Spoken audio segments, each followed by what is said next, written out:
There is something about the dark that makes old things feel closer. When the lights go down and the noise of the day fades into the background hum of whatever night sounds surround you right now, the mind opens just a little. It gets softer around the edges. The walls you build during waking hours, the ones that keep strange ideas at bay and force everything into clean, logical boxes, those walls start to thin. And in that thinning, there is room for wonder. Room for the kind of curiosity that does not demand an answer, that is comfortable sitting with a mystery and turning it over slowly, the way you might turn a smooth stone in your hand without needing to know exactly where it came from. That is what tonight is about. Not certainty, not conclusions neatly tied off, but the slow, quiet pleasure of listening to something that genuinely cannot be explained. Something that sits at the edge of what we think we know about the ancient world and refuses to move. Australia is one of the oldest landscapes on Earth. The continent itself, the red rock and the deep desert, and the forests that run green along the eastern coast, it has been shaped by forces that predate almost everything we call history. And the people who have lived there, the Aboriginal Australians and the Torres Strait Islander peoples, they carry a continuous culture that reaches back at least 65,000 years, possibly further. That fact alone should stop you in your tracks. 65,000 years. While every other civilization we study in school was still millennia away from existing, people were already living, singing, building, and remembering on that ancient continent. They were raising children and burying their dead and painting on rock faces and managing the land with fire and arranging stones in patterns that encoded knowledge about the sky. They were doing all of this before the great pyramids of Egypt were a thought in anyone's mind, before the first cities rose in Mesopotamia, before the wheel was invented anywhere in the world. Tonight, we are going to visit 12 structures, 12 places and formations and constructions scattered across Australia that do not fit easily into the story we tell about human prehistory. Some of them have been studied by archaeologists with great care and attention. Some of them remain almost entirely unexamined, sitting in remote country where research budgets have never stretched far enough to reach. Some of them have explanations that most researchers find satisfying, and some of them have no explanation at all that holds up cleanly under pressure. We will move through them slowly, one at a time, the way you move through a dream, not rushing toward the end, but settling into each moment, each detail, each strange and quiet fact. There is no hurry tonight. The questions these structures raise have been sitting unanswered for a very long time already. They can sit a little longer while we take our time with them. If you're watching this to fall asleep, that's exactly why I make these videos. Maybe subscribe and let me know where are you right now and what time is it. The first structure we are going to visit is not a building in the way you might imagine when you hear that word. It is not walls and a roof and a doorway cut through stone. It is something stranger and in some ways more impressive than any of those things. Because what was built here was not shelter but knowledge, not a home but a map of the sky pressed deliberately and precisely into the earth itself by human hands that understood something about the cosmos that most people today have long forgotten how to read without the aid of instruments and software. Woody Yuang sits in the western plains of Victoria, near the town of Little River, which is not far from Melbourne, in the sense that most Australian distances go, though it feels, when you are standing among the stones on the low rise of ground where they sit, as if it exists in a completely different kind of time. The world around it is pastoral now, green paddocks and fence lines, and the occasional distant noise of farm machinery moving somewhere beyond the horizon. But the stones are old enough that none of that matters very much. They have seen more changes in this landscape than anyone alive can fully account for. The site consists of a large oval arrangement of basalt stones, basalt being the dark volcanic rock that sits in such abundance across this part of Victoria, pushed up from the earth by ancient lava flows, and left lying on the surface when the flows cooled and the landscape settled back into its long patience.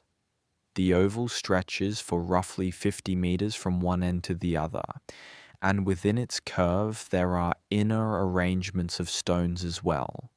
Stones placed with a care that is obvious even to an untrained eye, even to someone who has no knowledge at all of what they are supposed to mean, or how they came to be arranged in this particular configuration on this particular piece of ground. There are more than 90 stones in the outer ring, many of them weighing several hundred kilograms. They were not found here. They were brought here, moved across the landscape by human effort to this specific location, and placed in this specific arrangement. And the question of why tells you everything about what was built here, and who built it, and what they understood about the world they lived in. The Wathaurong people, whose country this is, have oral traditions connected to this place that stretch back far beyond any written record, far beyond any personal memory, into the dreaming that is the deepest substrate of Aboriginal relationship to country. When researchers from the Australian Archaeological Institute began examining the alignment of these stones with careful attention, working methodically through the geometry of the arrangement and the positions of celestial bodies at various times of year, what they found was remarkable enough to significantly shift thinking about the history of astronomical knowledge in this part of the world. The stones at the western end of the oval, the flat-topped ones that are slightly larger than the rest, and that seem to have been chosen for their particular shape as much as for their size, appear to mark the setting positions of the sun at both solstices and at the equinox. If you stand at the eastern end of the oval and look toward those western markers, you are looking at precisely where the sun drops below the horizon on the longest day of the year, and where it drops on the shortest day, and where it drops on the days that fall exactly between them. The equinoctial sunsets, when day and night are equal in length and the year pivots between its two great poles. This is astronomical alignment. This is the same kind of intentional, precise sky watching and sky recording that we associate with Stonehenge in England, built roughly 5,000 years ago, or with Newgrange in Ireland, which is even older than Stonehenge and which is oriented so that on the morning of the winter solstice, the rising sun penetrates a narrow passage above the entrance and illuminates the inner chamber for a few minutes of profound light. We celebrate those monuments. We put them on calendars and in documentaries and in school curricula because they demonstrate something important about the sophistication of ancient human minds in the places we already expect to find sophisticated ancient human minds. But the researchers studying Wurdi have suggested, based on the weathering of the stones and the depth to which they have settled into the soil over the long passage of time, that this site could be far older than either Stonehenge or Newgrange. Some estimates place it at 11,000 years old. Others are more conservative, landing somewhere around 7,000 years. But even the conservative estimates, even if you take the most cautious and skeptical position and insist on the most recent possible date, you still arrive at a structure that is as old as the earliest settled agricultural communities in the Middle East. 7,000 years old, making it one of the oldest known astronomical observatories identified anywhere on Earth. Think about what that means. Really sit with it for a moment, because it is the kind of fact that is easy to read past without it landing properly. 7,000 years ago, while the first farming settlements were just beginning to take shape in the fertile river valleys of the Middle East and the Indus Valley, while the concept of a city was still thousands of years in the future, while writing was still millennia away from being invented anywhere, someone in what is now the Western Plains of Victoria, Australia, was quarrying heavy basalt stones, transporting them across the landscape to a specific hilltop, and arranging them with a precision that encoded the movements of the sun across the sky. They were doing astronomy, not astronomy in the casual sense of noticing that the sun rises in a particular direction. Rigorous, repeated, multi-generational observation recorded permanently in stone. They were measuring the year. They were mapping time itself into the landscape. The Wathaurong elders who carry knowledge of this place have said that Wurdi Yuwang was used for ceremony, that it was a gathering site, a place where important decisions were made about when to burn the land and when to move camp and when the right seasons for particular foods and particular activities were approaching or departing. The stones were a calendar and not a metaphorical one, a functional working instrument made of rock that told you where you were in the turning of the year with an accuracy that a community depending on seasonal resources, on plants that flower and fruit at specific times, and animals that breed and migrate according to patterns laid down over millions of years, needed to have access to without any margin for significant error. What makes Wurdi Yuwang particularly interesting when you place it in its broader context is that it is not alone in the landscape. There are other stone arrangements in Victoria, in New South Wales, in Queensland, and scattered across the interior of the continent. Some of them have been studied carefully by researchers working in collaboration with the traditional custodians of the country in which they sit. Most of them have not been studied at all, or have been studied only briefly and incompletely, their secrets still largely intact beneath the surface of what a casual inspection might reveal. They exist in a landscape that has been grazed by cattle for a century and a half, crossed by roads and fences, and the infrastructure of a pastoral economy that did not stop to ask what it was driving through, and in some cases built over entirely without anyone pausing to wonder what the stones underfoot might be saying. The ones that survive intact, the ones like Wurdi Yuwang that have come to the attention of researchers and communities willing to advocate for their protection, are survivors of a kind of neglect that is itself a mystery, a question about what we choose to study and what we walk past without looking, what we decide is worth understanding, and what we decide without even quite making a decision is not. But Wurdi Yuwang survived. And when you stand among those stones on a clear evening and watch the sun slide toward the horizon, exactly where the ancient markers indicate it should, the distance between that moment and the moment when those stones were first placed collapses in a way that is difficult to describe to anyone who has not experienced it. The people who set those stones in their positions are gone, their language has been displaced and in some registers lost. But the thing they built is still here, still pointing at the same sky, still marking the same solstice, still working as it was always designed to work, indifferent to the centuries.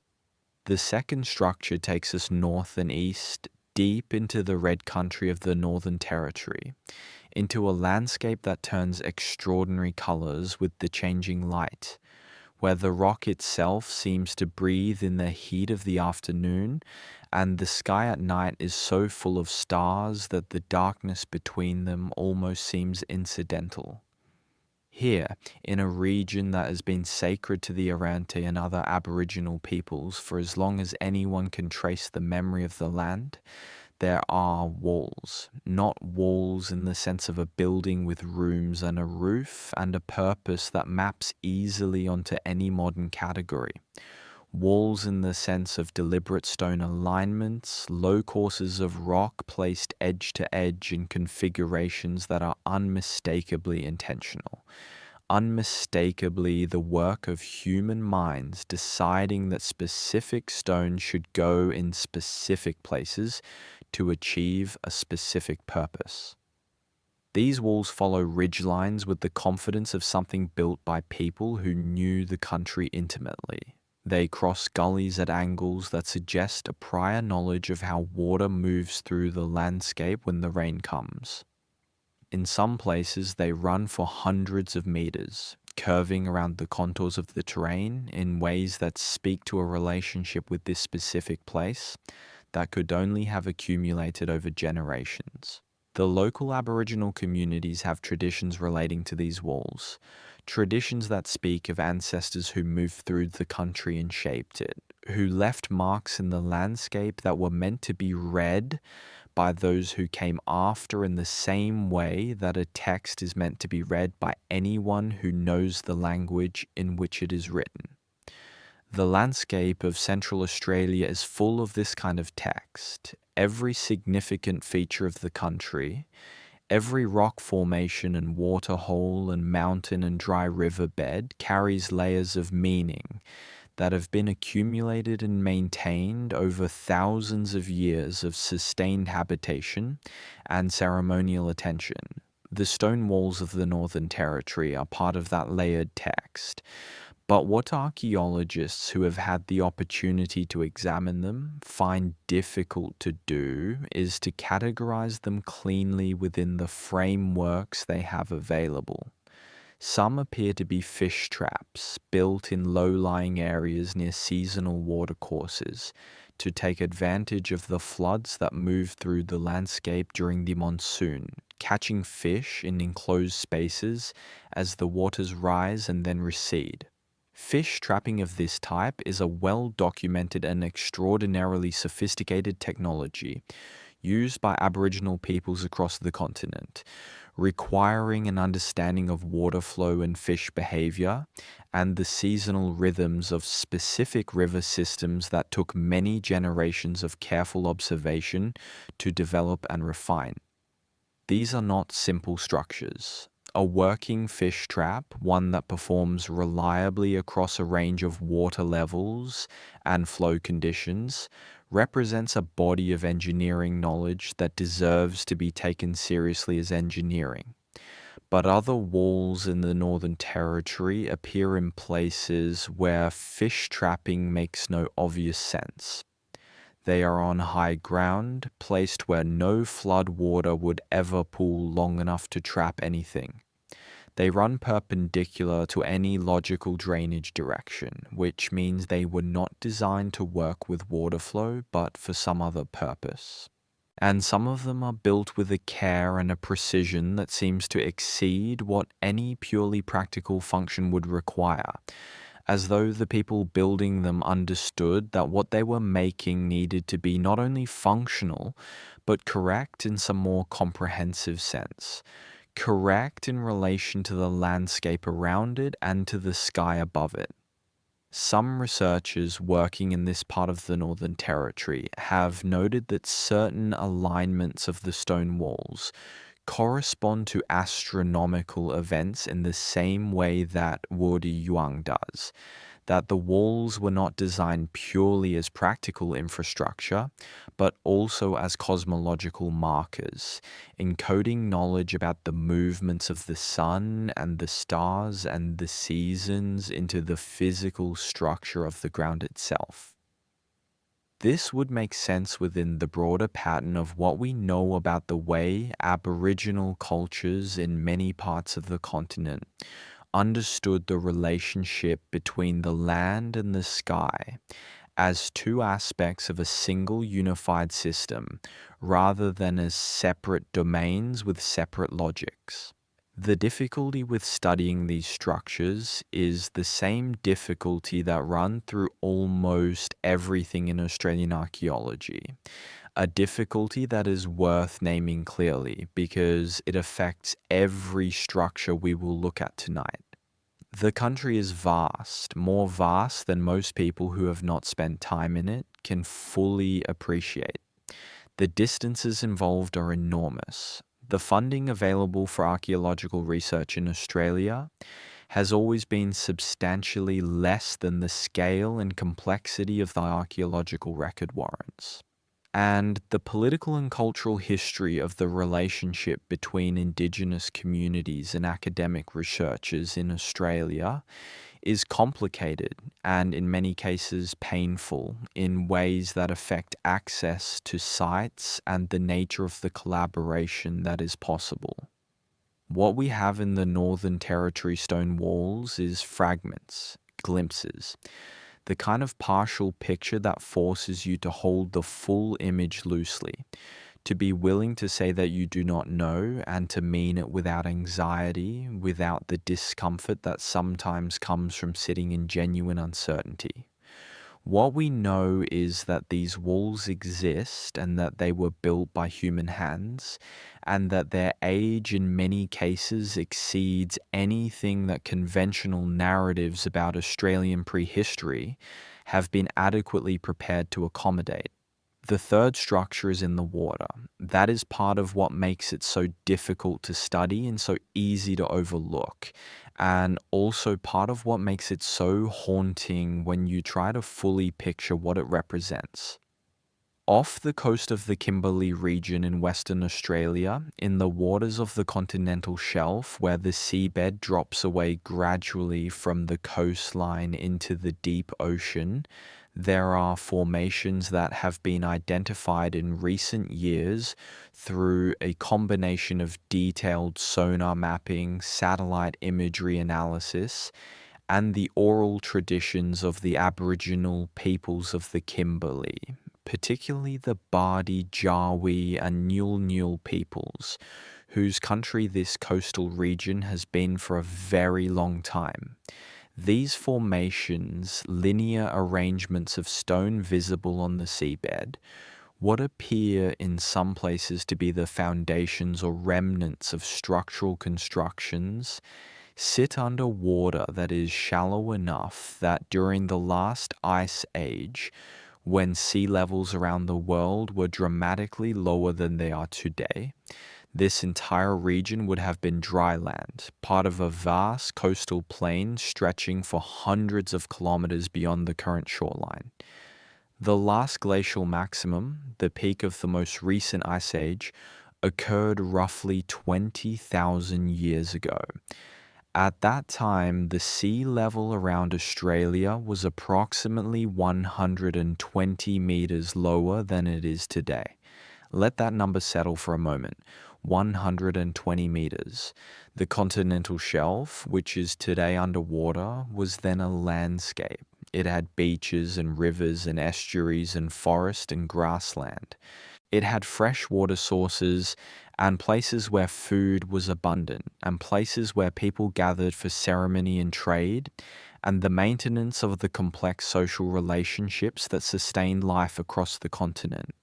People lived on this land. We know this with certainty, not only because the oral traditions of coastal Aboriginal peoples describe it with remarkable specificity, but also because the basic logic of human habitation is inescapable.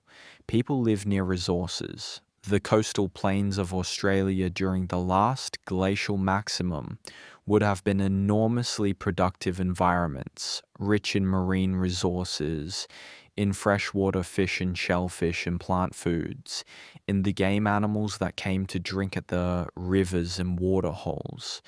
People lived there, built there, organized their lives around those landscapes for the same reasons that people have always been drawn to productive coastal environments. The Badi Jawi have stories of a time when you could walk to places that are now islands, when fresh water springs bubbled up on land that the ocean now covers completely, when the ancestors fished in rivers that no longer exist above the surface of the earth. These are not vague references to a generalized ancient past. They are specific accounts of specific places, specific features of a specific landscape, maintained in oral tradition across a period of time that is difficult to fully comprehend. The landscape they describe disappeared beneath the rising seas between roughly 20,000 and 7,000 years ago, as the glaciers melted across the northern hemisphere and the water they contained flowed back into the world's oceans. The stories remember this transformation. They describe it as an ongoing process, as something that happened gradually enough that the people living through it could watch it happening, could tell their children about the land that was being lost, could encode the memory of specific features of that disappearing world in the stories they told and the ceremonies they performed. And those stories were maintained, passed down from generation to generation across thousands of years, so that today the Badi Jawi can point to places on the seafloor and tell you what was there before the water came. The formations on the seafloor of the Kimberley Shelf are consistent with this story. Some appear to be stone arrangements of the type found on land throughout the region, alignments and possible fish trap structures adapted for the conditions of a coastal environment that no longer exists in its original form. Others are more difficult to interpret. Larger formations whose purpose is not immediately legible but whose regularity is too pronounced to be easily explained by natural geological processes alone. Studying submerged archaeological sites is enormously expensive and logistically difficult in ways that go well beyond the normal challenges of field archaeology. You need research vessels and diving teams and specialized underwater imaging equipment and the kind of sustained funding commitment that does not come easily in a field that is not well resourced, even on dry land. Australian maritime archaeology is not a well-funded field, and so these sites sit under the water, studied incompletely, understood only in outline, holding within them a record of human life on a landscape that the ocean took back thousands of years ago and has not returned. There is something deeply affecting about this, about the idea that there are the remains of places where people gathered and built and lived their lives sitting on the sea floor off the coast of Western Australia, visible on sonar images if you know what you're looking at, described in oral traditions maintained by communities who have never forgotten what is down there, but physically inaccessible in any deep sense. The sea did not erase the people. Their descendants are still there on the coast, carrying the memory of what was lost. But the physical record of that world is underwater, and we have barely begun to look at it carefully.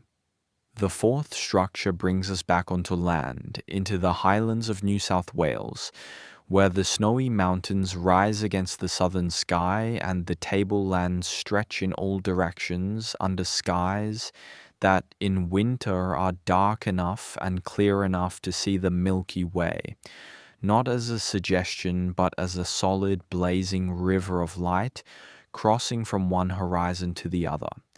This is the country of the Ngarigo people, and it is a country that has a particular quality of stillness in the high places, a sense of something very old watching from the rocks and the snow gum forests that cling to the ridgelines. Here, in this high country, there are stone arrangements of a type that exists nowhere else on Earth in quite the same form. These are not cairns, not simple piles of stones made to mark a route or a boundary. They are not circles of the type found at Wurdi They are something more unusual and, in some ways, more intimate. Arrangements of stone laid out to suggest the shapes of animals and human forms. Figurative art translated from cave wall and rock face into the landscape itself, made not of painted ochre but of the same volcanic stone that the country provides in abundance. Some of the figures are large, stretching for 20 or 30 meters along the ground.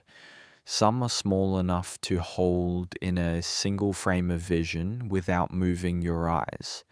Some are clearly recognizable as specific animals to anyone familiar with the fauna of the high country. The echidna, the kangaroo, forms that remain consistent enough across their stone outlines that even a person unfamiliar with the tradition can make the identification. Others are more abstract or represent beings whose identity belongs to a ceremonial knowledge system that has not been fully shared in any public record.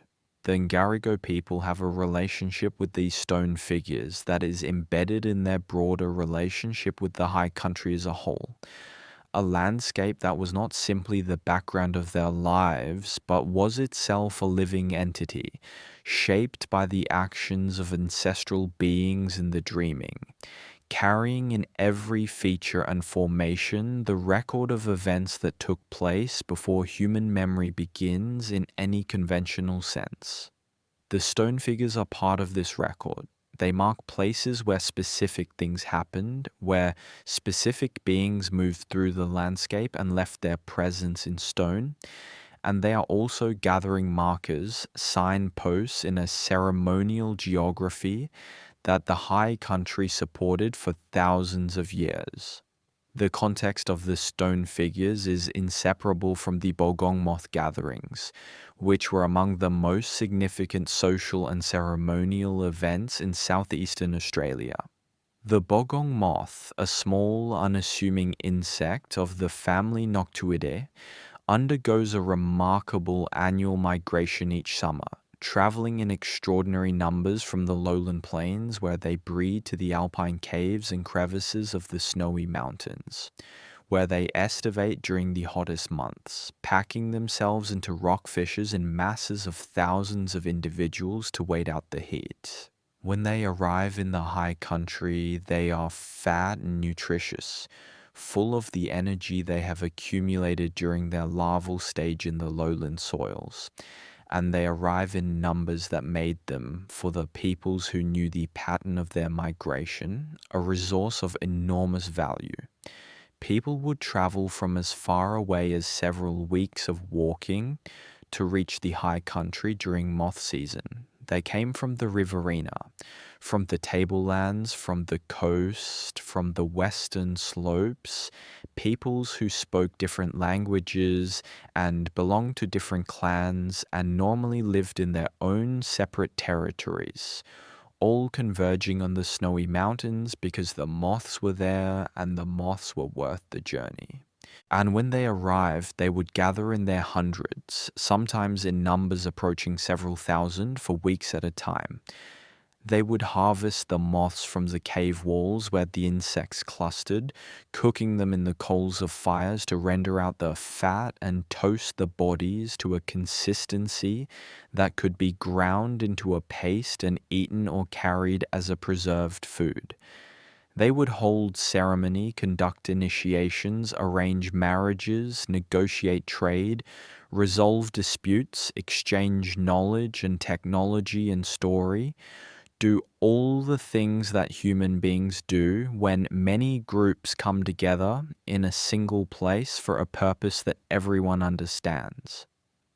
This gathering, which happened annually for tens of thousands of years, was one of the largest and most sustained social events in prehistoric Australia, And the stone figures of the Ngarigo High Country are part of what made it possible, part of the ceremonial framework that organized the gathering, that made this particular landscape recognizable as a place of meeting and significance, that encoded the meaning of the high country into the ground itself.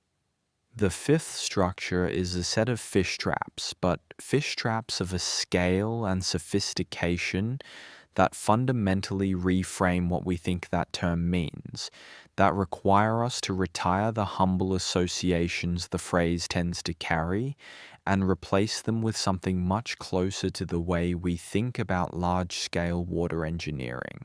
Brewarina sits on the banks of the Barwon River in northwestern New South Wales. It is a town now, a small regional centre with the particular quietness of inland Australia. The wide streets and the distance from everything, and the sky that presses down with an intimacy that is nothing like the sky of cities. The country here is flat and dry in a specific way. The dry land of the western slopes before the country opens fully into the outback, and the Barwon River moves through it with the deliberateness of a river that knows exactly where it is going and has been going there for a very long time. In the river at Brewarina, extending for more than 500 meters along and across the Barwon's course, there is a system of stonefish traps that has been described by some researchers as the oldest human construction on Earth. That is a large claim. It is a claim that other researchers would dispute. And the honest position is to acknowledge that the evidence for extreme antiquity in the Brewarina fish traps is genuine but not beyond challenge. The specific dating methods available for stone structures in aquatic environments are limited, and the results are inherently uncertain. But even the conservative estimates land somewhere that commands attention, that requires you to recalibrate how you think about the people who built this place and how long ago they did it. The traps are built from river stones, rounded and smoothed by the water into shapes that fit together in a way that makes construction easier, though still requiring skill and effort and a clear understanding of the goal you're working toward. The stones are stacked and arranged into a series of interconnected enclosures, channels, and barriers that extend across the full width of the river in some places, narrowing the available channel so that fish moving upstream in the current are funneled towards specific points where the humans waiting at those points can take them more efficiently. The design is extraordinarily clever when you think through its logic. Fish moving upstream encounter the stone barriers and are directed through narrowing channels into enclosures from which they cannot easily escape. As the water level rises and falls with the river's seasonal rhythms, different parts of the trap system become active, so that across a wide range of water heights and flow conditions, the traps are always catching something, always functional, always doing what they were designed to do. This is not simple technology. The understanding of water flow required to design a system that works across multiple seasons and multiple water levels, that takes into account the behavior of fish in different conditions and the way that the geometry of stone barriers interacts with the currents of a specific river in a specific landscape. This is the product of careful, sustained observation over many generations. You do not design the Brewarina fish traps in one lifetime. You cannot. The knowledge required for their construction accumulated over hundreds of years of watching and adjusting and refining and passing the insight down and adding to it and correcting what turned out to be wrong until the system you have is genuinely sophisticated, genuinely effective, genuinely elegant in the way that any solution to a complex practical problem that achieves its goals with a minimum of wasted effort can be called elegant. The Ngemba people, whose country Brewarina is, have traditions that place these fish traps in the very beginning of things. In their tradition, the traps were made by Bayame, the great creative being who in Ngemba understanding shaped the world and the laws that govern it. Bayame made the fish traps in the same act of creation that made the river itself, the land around it, the animals that inhabit it, the whole web of relationships that constitutes the Ngemba world. This is not a claim about literal historical time in the sense that Western historiography uses that concept. It is a claim about depth, about the fact that from within the Ngemba understanding of things, the fish traps have always been there. They are not an addition to the landscape, but a fundamental part of it, as inherent to the country as the river itself. When researchers have attempted to date the Brewarina fish traps using the various methods available for stone structures in aquatic environments, the results have been difficult to interpret cleanly and have produced a very wide range of possible ages. The stones themselves have been moved and rearranged at various points in history, both by Ngemba people maintaining and adjusting the system as part of their ongoing use of it, and by European settlers who at various times attempted to modify or in some cases physically relocate sections of the traps to accommodate other uses of the river. This disturbance makes precise dating of individual stones nearly impossible. But the sediment beneath the oldest undisturbed sections has been examined, and some analyses have suggested an age of at least several thousand years, with some estimates reaching considerably higher. What we know for certain is this. The Barwon River still flows through those traps. The fish still move upstream through them. The engineering that was designed to work with this river, with its specific seasonal rhythms and its particular character of flow, still works, still catches fish, still does what it was designed to do.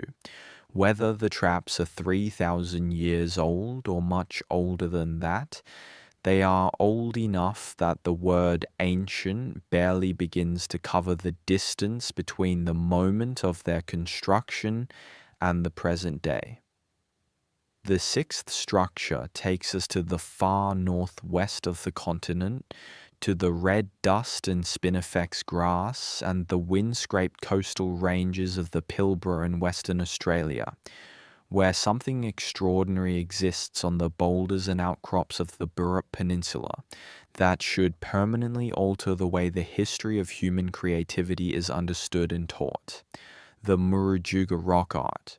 The name Murujuga belongs to the Ngarda peoples, the various Aboriginal language groups whose traditional country encompasses the Burrup Peninsula and the surrounding Dampier archipelago, and the rock art that covers the surfaces of the peninsula's countless boulders and rock outcrops and cliff faces is by a very significant margin the largest and most concentrated collection of petroglyphs, engravings made by removing the surface of rock to expose the lighter layer beneath, anywhere on Earth. There are estimated to be more than 1 million individual engravings on the Burrup Peninsula. 1 million images made by human hands, pressed into stone by human intention, representing a continuous tradition of mark-making that researchers now believe began at least 40,000 years ago, and may stretch back as far as 60,000 years. The scale of that number is difficult to fully absorb. 1 million separate acts of creation, each one made by a specific person who knelt or crouched or stood before a specific rock face on a specific day. and decided that this particular image needed to exist on this particular surface. If the oldest Murujuga engravings date to 60,000 years ago, which is the upper end of the range that current research supports, then they predate the cave paintings of Europe by more than 20,000 years. They would be the oldest known works of art produced by human beings anywhere on the planet.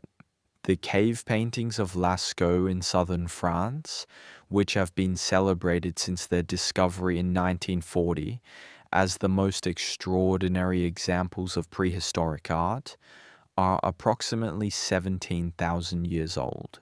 The paintings of Chauvet Cave, discovered in 1994, and widely considered to be among the most ancient and technically impressive examples of Paleolithic art, are approximately 36,000 years old. The Murujuga engravings, if the dating evidence holds, were already ancient when the first paintings were being made in European caves.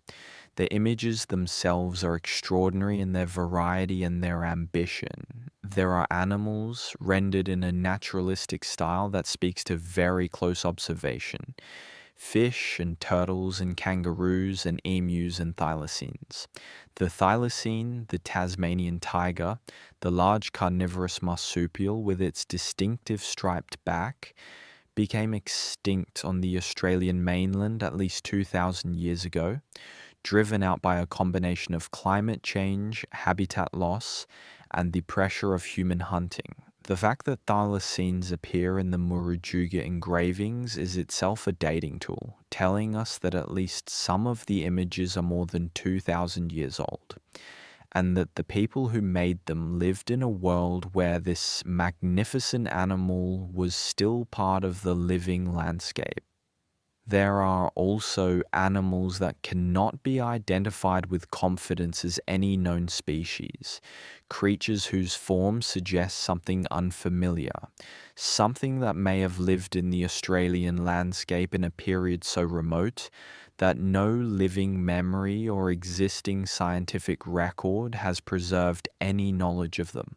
These unidentified figures are among the most interesting and most discussed elements of the Murujuga art, and they raise questions that have not yet been satisfactorily answered about what the biological landscape of ancient Australia contained. There are human figures in elaborate ceremonial dress, figures engaged in postures that suggest dancing or ritual or the complex performances of ceremony. Figures that carry objects whose purpose can sometimes be inferred from ethnographic knowledge and sometimes cannot. There are geometric patterns, spirals and grids, and concentric circles and lines of dots.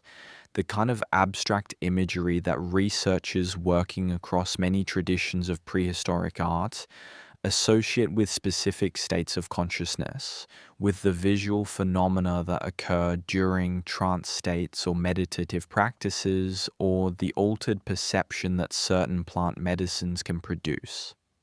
And there are the so-called faces of Murujuga, engravings of human-like forms with large, striking eyes and distinctive features that have no close parallel in rock art anywhere else in the world. They are unusual enough in their appearance that they have attracted considerable attention from people working outside the mainstream of archaeological research, people who have proposed various alternative explanations for their existence. The Ngarda-Ngarli peoples have their own understanding of these figures within a cultural framework that is complete and coherent and does not require any external explanation to account for what is a human creation, expressing human experience and human ceremony in a form that has lasted longer than almost anything else our species has produced. The real tragedy of the Murujuga rock art is not any of the questions surrounding its interpretation. It is the threat it faces from the industrial infrastructure that has been built across the Burrup Peninsula since the 1960s, when the discovery of natural gas offshore led to the establishment of a major industrial complex on and around the peninsula. Chemical plants, liquid natural gas processing facilities, and other heavy industrial operations have been constructed across a landscape that contains the most important collection of prehistoric art on the planet. Some engraving sites have been physically destroyed to make way for construction. Others are under ongoing threat from the acidic emissions produced by the industrial processes operating nearby, emissions that attack the surface of the rock and slowly dissolve the patina that both protects and darkens the engravings, exposing them to weathering that will in time destroy what has survived for 50,000 years. The seventh structure takes us to the water country of the far north, to the Gulf of Carpentaria coast in Queensland, where the landscape alternates with the seasons between flooded abundance and dry red distance in a rhythm that shapes everything that lives within it. In the Gulf country, among the flat-topped mesas and the vast river systems that pour into the shallow Gulf of Carpentaria, there are earthworks and stone formations that do not fit easily into any category that conventional archaeology is comfortable with. The country here belongs to the Gangalida, the Wanyi, the Kurtijar, and several other Aboriginal peoples, and their traditions describe a deep history of organized use of this landscape that includes the deliberate modification of the earth and the management of water in ways that go beyond simple seasonal adaptation to something more systematic and intentional.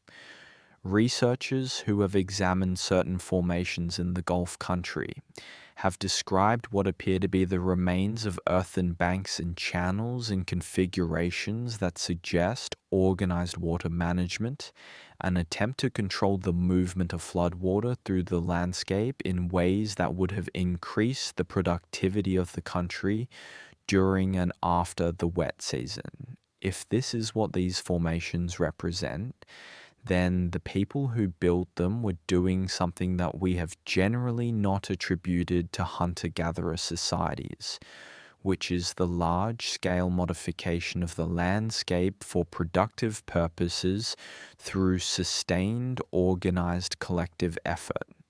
The difficulty with making confident claims about these formations is that the Gulf country presents particular challenges to archaeological investigation. The wet season flooding that covers much of the landscape each year disturbs and redistributes surface material in ways that can obscure or alter the appearance of artificial structures. The remoteness of the country makes extended fieldwork expensive and logistically complex, and the political and cultural context of research in this part of Australia is particularly sensitive given a colonial history in the region that has left deep marks on the communities who are the traditional custodians of the country and who have not always had reasons to welcome outside investigation of their land.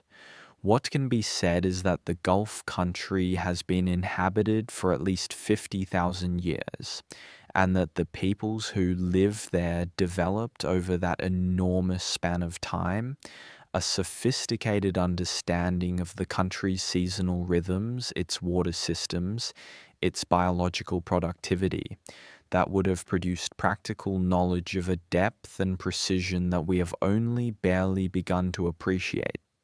Whatever they built in this landscape, whatever modifications they made to the terrain and the water systems over tens of thousands of years of sustained habitation, those modifications may be much more extensive and much more sophisticated than anything that has yet been formally documented.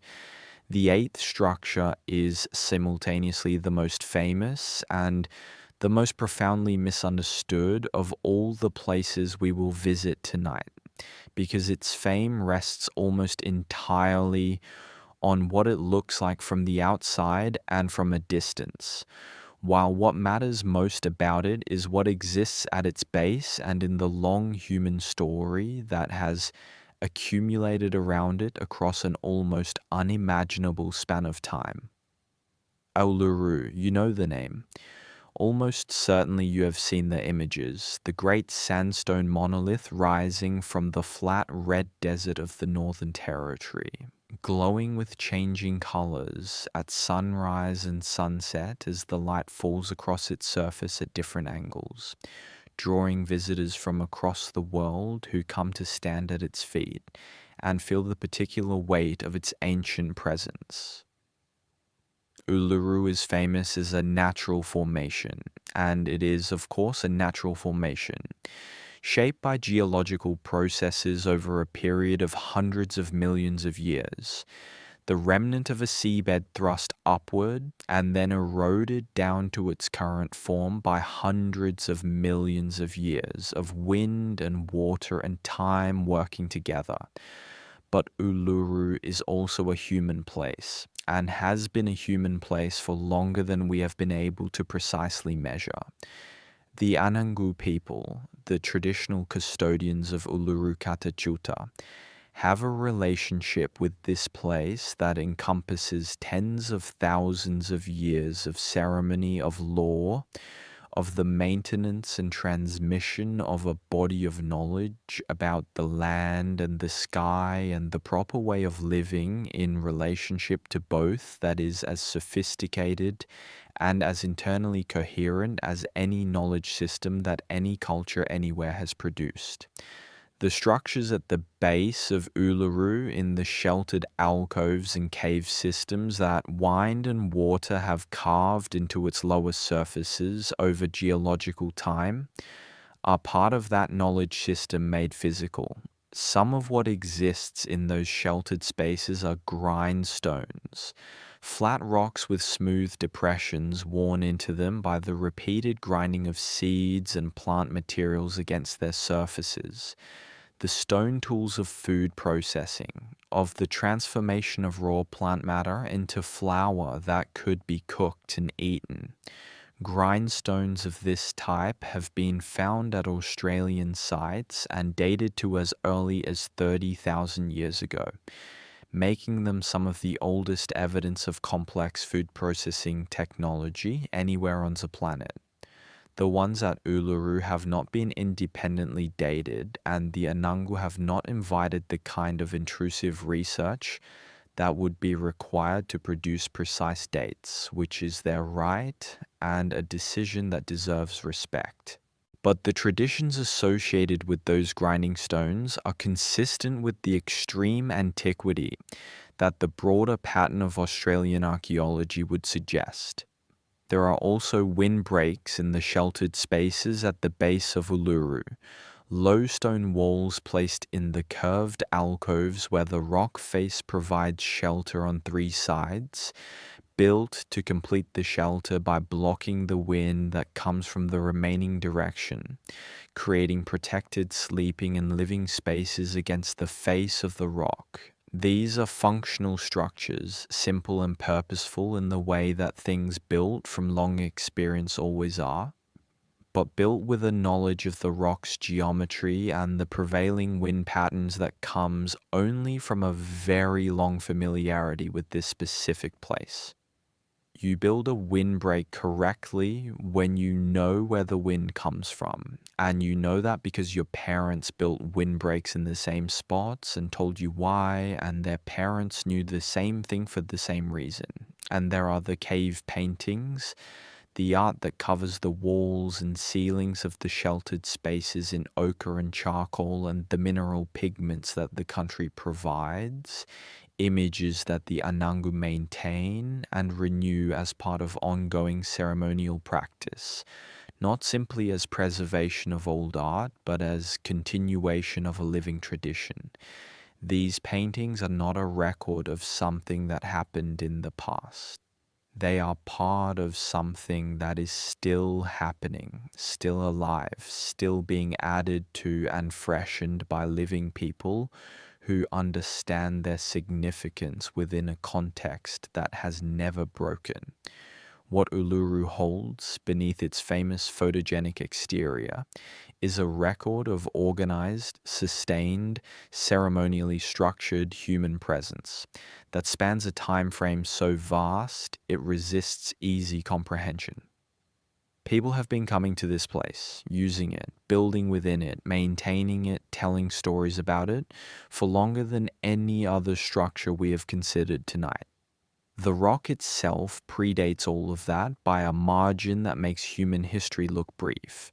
But the human layer, the lived-in layer, is old enough and deep enough and still continuous enough to make everything that we usually think of as ancient seem almost recent. The ninth structure is an underground one, and it is the kind of discovery that, when you first encounter it, makes you wonder why it has not received more sustained attention and more thorough investigation. Because what has been found in the limestone caves of the Nullarbor Plain suggests a tradition of deep cave engagement as old and as significant as anything found in the prehistoric cave systems of Europe. The Nullarbor Plain stretches across the southern edge of Australia, a vast limestone plateau that is one of the flattest and most featureless surfaces on Earth. 400,000 square kilometers of near horizontal limestone with almost no surface water, almost no topographical relief, and a climate that alternates between scorching and cold with little of what lies between. It is an extreme landscape, and its extremity makes it, in a paradoxical way, a place of remarkable preservation. The aridity means that organic material survives longer here than in wetter environments. The isolation means that many of the cave systems beneath the limestone surface have been physically undisturbed for a very long time. The Nullarbor caves are well known to speleologists, the specialists who study cave systems, for their extraordinary length and their complex underground hydrology. Some of the cave passages extend for tens of kilometers beneath the surface. There are underground lakes of water so clear and still that you can see the bottom from above in the lamplight, with a clarity that seems impossible in a space that has been sealed from sunlight for geological ages. There are formations of limestone that have grown over millions of years into shapes of extraordinary delicacy and variety. Stalactites and stalagmites and curtains of translucent calcite that ring like glass when you tap them gently. The slow accumulation of mineral-bearing water drop by drop across spans of time that make human history look like a brief interruption. In one cave on the southern edge of the Nullarbor, close to the coast of the Great Australian Bight, there is something that changes the character of the site from simply geological wonder to something much more complex and significant. This cave, known as Cunalda Cave, has been visited by human beings, not recently, not casually, over a period of at least 20,000 years. The evidence is in the walls of the cave's inner chambers, far from the entrance, well beyond the range of any natural light, in the deep dark that begins where the sun's influence finally gives out entirely. On the surfaces of those inner walls, in the soft white calcite that coats the limestone beneath, there are finger flutings, patterns made by drawing human fingers through the yielding surface of the calcite, leaving traces that hardened as the mineral dried and have survived across the millennia since they were made. These are not random scratches, they are deliberate marks, patterns that extend across the surfaces of the chamber walls in configurations that suggest purposeful composition, geometric arrangements, and flowing lines and forms that resist simple description. To make these marks, someone carried fire into Cunalda Cave. Not just to the entrance, not just into the first comfortable chamber where light from the outside world still provides some orientation and some comfort. Deep into the cave, through passages that narrow and turn, past the point where any vestige of natural light survives, into the absolute darkness that exists only in deep cave systems, and that is unlike any darkness that can be experienced above ground. The darkness of a deep cave when your fire is extinguished is total in a way that is physiologically distinct from the darkness of an overcast night or a room with the curtains drawn. There is nothing, not a photon, not a suggestion of any direction, not a gradient of any kind, just complete and perfect absence of light in all directions simultaneously. And in that absolute darkness, people worked. They pressed their fingers against the soft cave walls and drew lines and patterns and forms that they could not fully see even as they were making them, guided by touch and by fire and by whatever interior vision was driving them into the deep earth to make marks that almost no one would ever see. This is the same impulse that drove people into the caves of Chauvet and Lascaux in southern France to paint magnificent animals on underground walls by firelight. The same deep cave art impulse, occurring in Australia at roughly the same time, and for reasons that in both cases remain ultimately mysterious, despite all the hypotheses that have been proposed to explain them. The 10th structure is one that exists in the dry lake bed of what was once a living freshwater lake, in the flat mulga country of western New South Wales, in the country of the Barkindji people, where the Darling River meets a system of ancient wetlands. Lake Mungo is a dry lake now, a pale crescent of eroding sand and clay that curves around the western shore of a basin that has been empty of water for 15,000 years. But between roughly 60,000 and 15,000 years ago, it held fresh water. Good water, clear and productive, full of fish and freshwater mussels and yabbies, attracting waterfowl in enormous numbers, drawing the game animals that came to drink at its shores. It was the kind of place that supports human life with a generosity that is visible in everything it leaves behind, in the abundance of the middens and the tools and the remains of meals scattered across the surfaces that the constant erosion of the lunettes, the dunes of old lake sediment on its eastern shore, is steadily exposing. And it is the lunettes of Lake Mungo that have given up one of the most significant and most affecting finds in the history of Australian archaeology, Mungo Man. The bones of a man who was buried at Lake Mungo approximately 42,000 years ago, discovered in 1974 by geologist Jim Bowler, who was conducting survey work in the region and noticed eroding from the surface of a lunette the fragments of a human skeleton that turned out to be among the most important human remains ever found.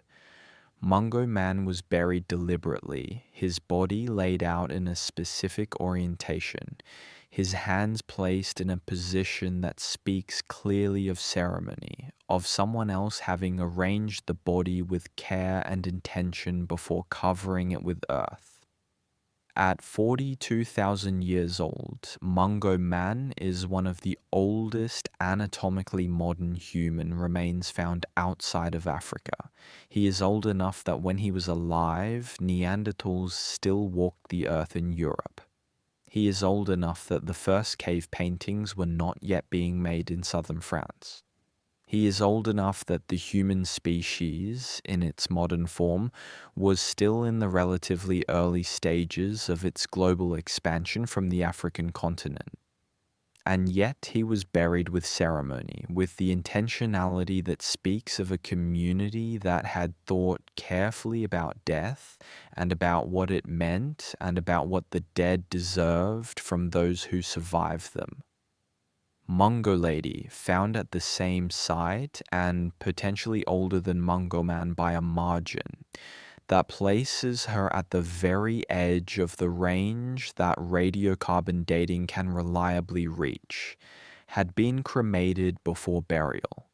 Her bones were deliberately broken and then arranged in a specific configuration before being covered with earth.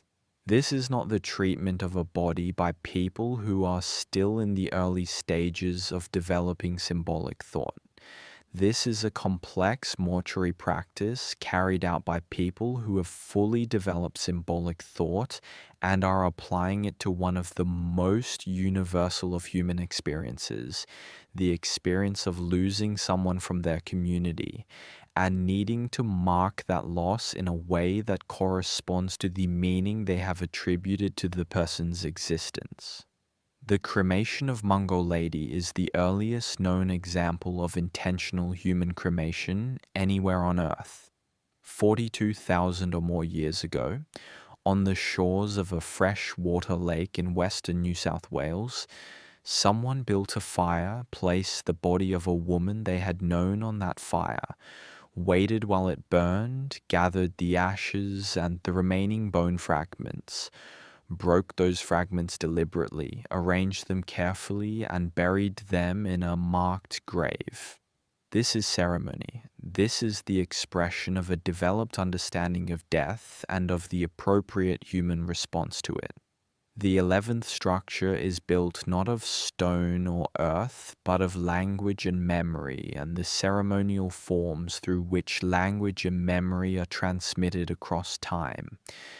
And it is in many ways the most extraordinary of all the structures we will consider tonight, because it has survived longer than any of the physical constructions we have looked at, and it carries within it information that no physical structure could contain. The oral traditions of Australian Aboriginal peoples are the oldest continuous knowledge system on Earth. They are not simple narratives, not stories told for entertainment or for the transmission of moral lessons in the way that fairy tales or fables serve those purposes in Western traditions. They are complex, multi-layered knowledge systems that encode geographical, biological, astronomical, historical, and legal information in forms that are specifically designed to survive across very long periods of time through the specific mechanism of human memory, the only storage medium that was available and reliable enough to carry this information across the vast spans of time involved. The traditions are maintained through ceremony, through the ritualized repetition of specific stories in specific contexts by specific people who have been designated as responsible for their care. This is not casual storytelling around a fire, though it can look like that to an outside observer who does not know what they are watching. It is a disciplined practice of knowledge preservation, as rigorous in its own way as any written scholarly tradition, and in some respects more rigorous, because the consequences of error in an oral tradition are immediate and social in a way that the consequences of error in a written tradition are not. If you get the story wrong, the people who know it correctly will correct you. If you omit something important, someone will notice. What has been demonstrated in recent decades through the collaboration of Aboriginal knowledge holders with researchers from fields including linguistics, geology, and astronomy is that these oral traditions preserve accurate information about events that occurred thousands of years ago, information whose accuracy can be verified against independent physical evidence. The stories of coastal peoples describing the flooding of the continental shelf match what the geological record shows about the timing and character of post-glacial sea level rise. The stories of inland peoples describing specific volcanic events match the geological evidence for volcanic activity in the described locations at the implied times. The stories of peoples in the Great Victoria Desert describing the impact of a meteorite at a specific location match both the known location of the Henbury meteorite craters and the estimated age of those craters. These are not coincidences. They are demonstrations of the reliability of a knowledge preservation system that has been operating continuously for thousands of years, transmitting accurate information about real events across a time frame that exceeds by an order of magnitude anything that any written historical tradition has yet achieved. The oldest written histories, the Sumerian records, the early Egyptian inscriptions, go back perhaps 5,000 years.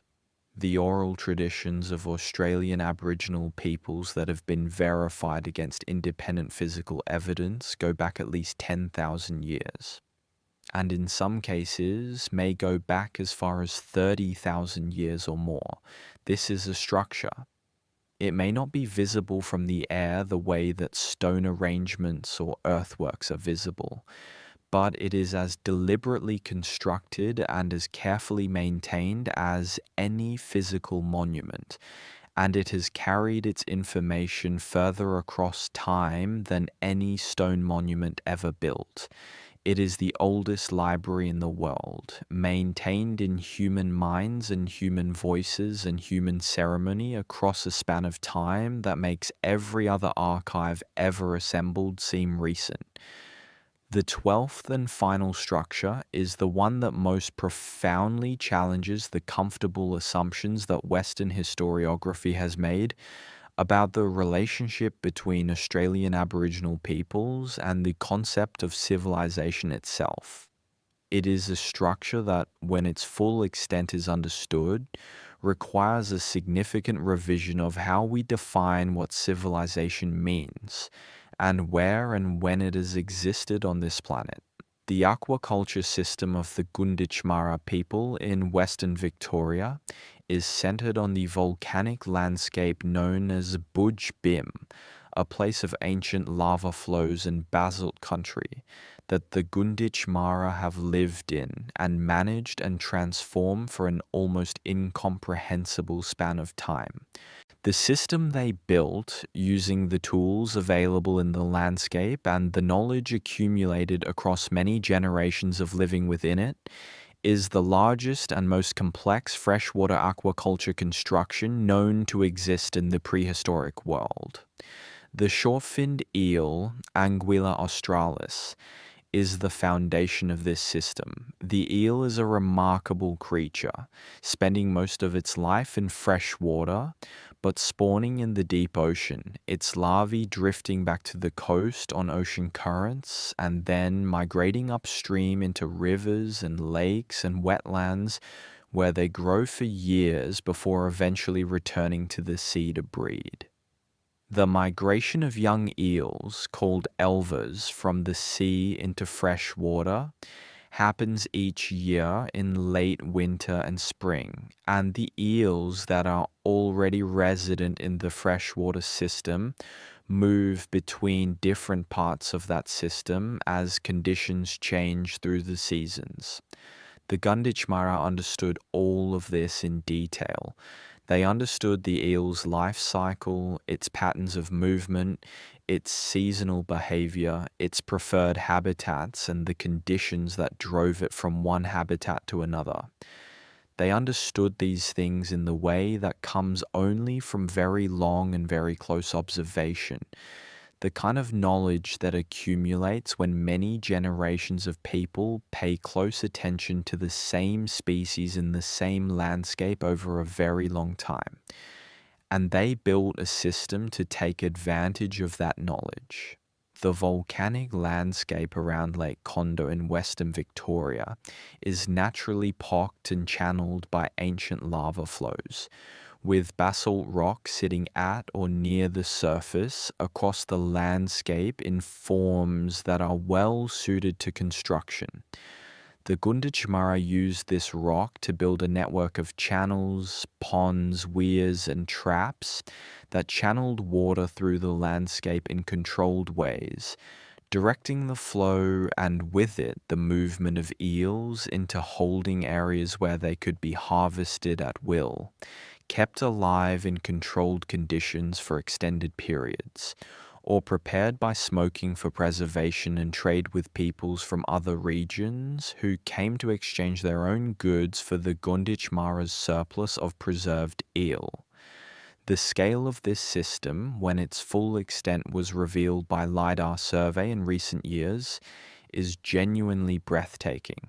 LiDAR, which uses laser pulses fired from aircraft to produce extraordinarily detailed maps of ground surface features, even through vegetation cover, revealed that the aquaculture network around Lake Condah extends across at least 75 square kilometers. Not a small experimental fish pond, not a simple trap at a single water hole, but a landscape-scale engineering project covering an area larger than some cities, a deliberate and sustained transformation of the physical landscape to serve the food production needs of a settled human community. The Gunditj Mara were settled. This is important enough to say clearly because it challenges something that has been presented as a defining characteristic of Aboriginal Australian life.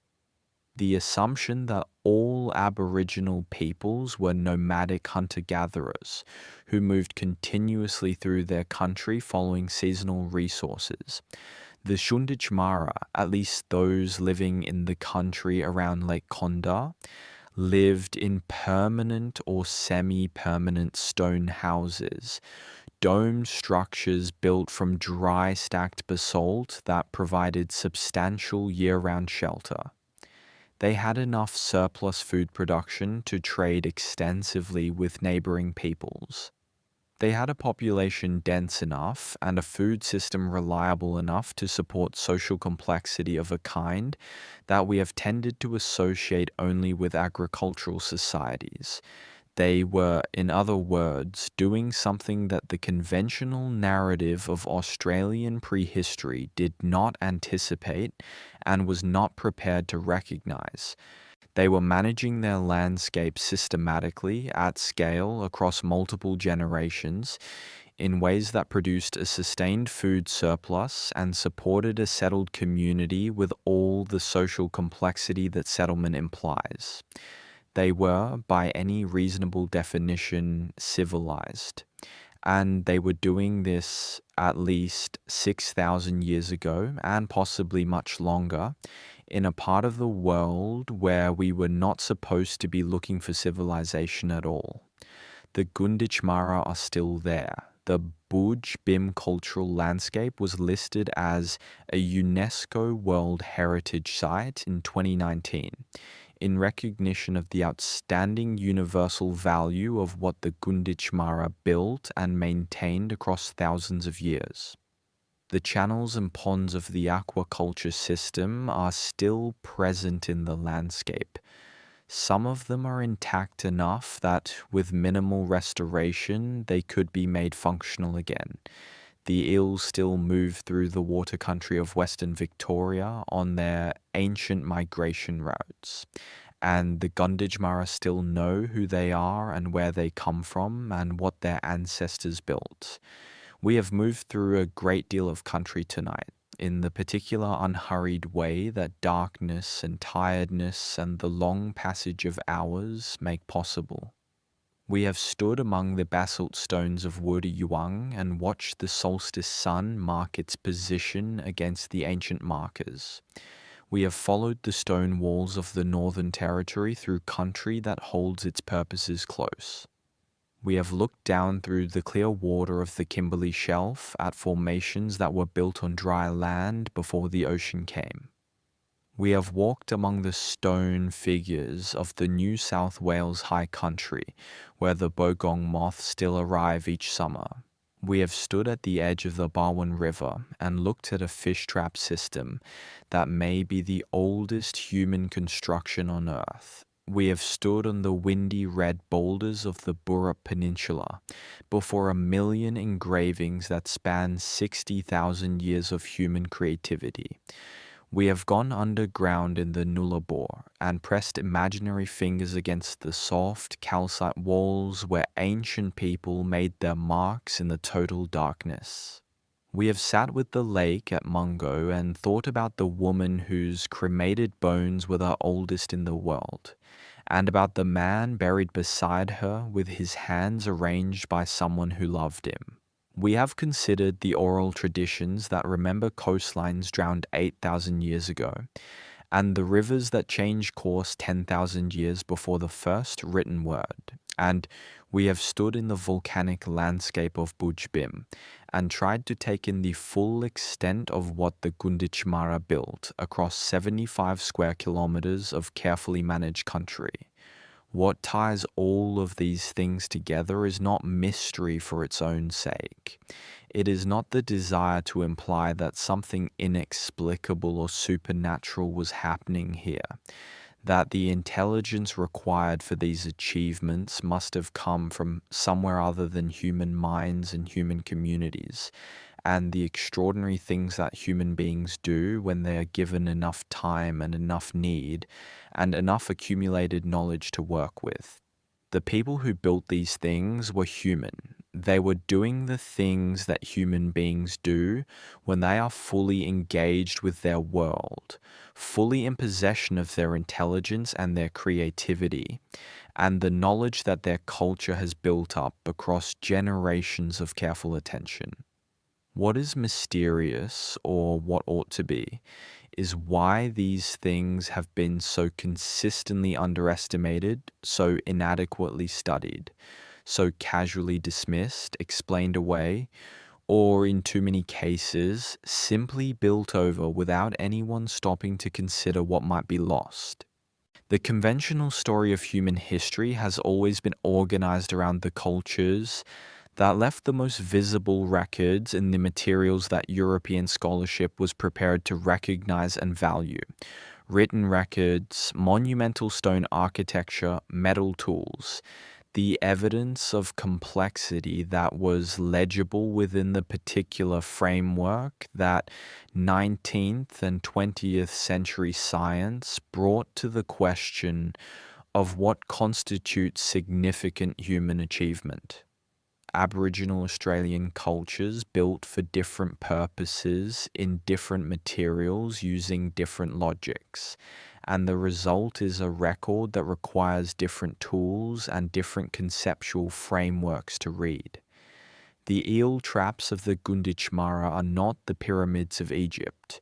The oral traditions that remember the shape of ancient rivers are not the clay tablets of Mesopotamia. The stone arrangements of the Western Plains are not Stonehenge, and because they do not look like those things, because they do not announce themselves in the same register, they have been systematically undervalued and understudied, and in too many cases destroyed before they could be understood. What is changing slowly and with considerable resistance from institutions that prefer established frameworks to genuinely disruptive discoveries is the recognition that the tools themselves need to change. That archaeologists working in Australia need to work alongside traditional custodians rather than around them, not just as a matter of political courtesy, but as a matter of basic intellectual necessity, because the knowledge held by traditional custodians is often directly relevant to understanding what the physical evidence means. That oral traditions need to be treated as the complex, precise knowledge systems they demonstrably are, rather than as colorful background folklore. That the technologies of remote sensing and underwater archaeology and ancient DNA analysis that have revolutionized the study of prehistoric cultures in other parts of the world need to be applied to the ancient landscape of Australia with the same sustained commitment of resources and attention.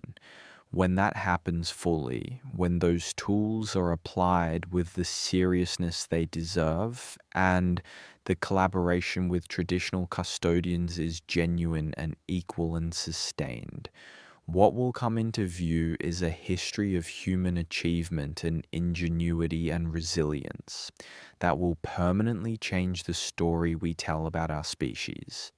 not because it will reveal aliens or lost continents or the intervention of non-human intelligence in human affairs, but because it will reveal what human beings are actually capable of when they are living in deep relationship with a specific landscape over a very long period of time, when the knowledge accumulated across tens of thousands of years is treated as the foundation for further achievement rather than as a barrier to progress.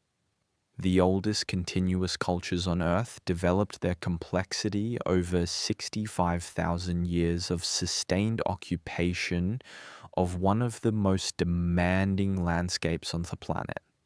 They built observatories and aquaculture systems and ceremonial monuments. They maintained oral traditions that preserved the memory of geological events across time frames that no other knowledge tradition has attempted to span. They crossed oceans and managed fire and negotiated the enormous social complexity of maintaining relationships across a continent-sized territory for thousands of generations. They did not do these things because they had help from outside. They did them because they are human, and because human beings, when given time and a landscape that demands everything they have, will do things that are extraordinary. The 12 structures we have looked at tonight are 12 windows into that extraordinariness. They are fragments, not the full picture. They are the parts of the story that survive long enough to be found and considered, or that were preserved in the memories of communities whose long continuity with their country meant that the knowledge was never fully lost. Behind each of them are thousands of things we will never see, built from materials that do not last, encoded in languages that were disrupted and in some cases destroyed by 2.5 centuries of colonial history, held in knowledge systems that were attacked and suppressed and driven underground, and in some cases simply extinguished before anyone thought to preserve them. What remains is enough to know that what was lost was immense. And what remains is extraordinary enough in its own right to occupy the serious attention of everyone who cares about the full scope of what human beings have been and done and built and known across the span of our time on this planet. The night is quiet around you now. Whatever sounds have been accompanying you through this long exploration are settling, as everything settles eventually in the dark. The red stone of the Pilbara sits under a sky full of stars that have not changed their fundamental patterns since the first engraver pressed a stone tool against the ancient rock of the Burra Peninsula. The Barwon River moves through the fish traps at Brewarina with the same quiet, purposeful continuity it has always had. The basalt stones of Wurdi Yuwang stand in their oval on the western plains of Victoria, still pointing toward the same solstice sun, still doing the work they were designed to do. The eels move through the channels of Budj Bim in the dark below the surface, following routes that have been shaped for them by human hands over thousands of years. Water flowing in channels built with the intention that it should flow exactly there, exactly in that way, for exactly that purpose. In the deep limestone of the Nullarbor, in the total darkness of the inner chambers of Cunalda Cave, the finger flutings on the calcite walls hold their shapes, 20,000 years of stability in the still air of the underground, waiting with the patience of something that has already waited a very long time.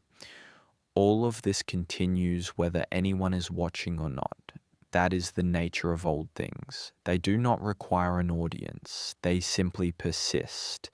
The way the landscape itself persists, the way the deep past lives inside the present, always there if you are willing to be still enough to feel its weight and its depth and its strange, quiet companionship.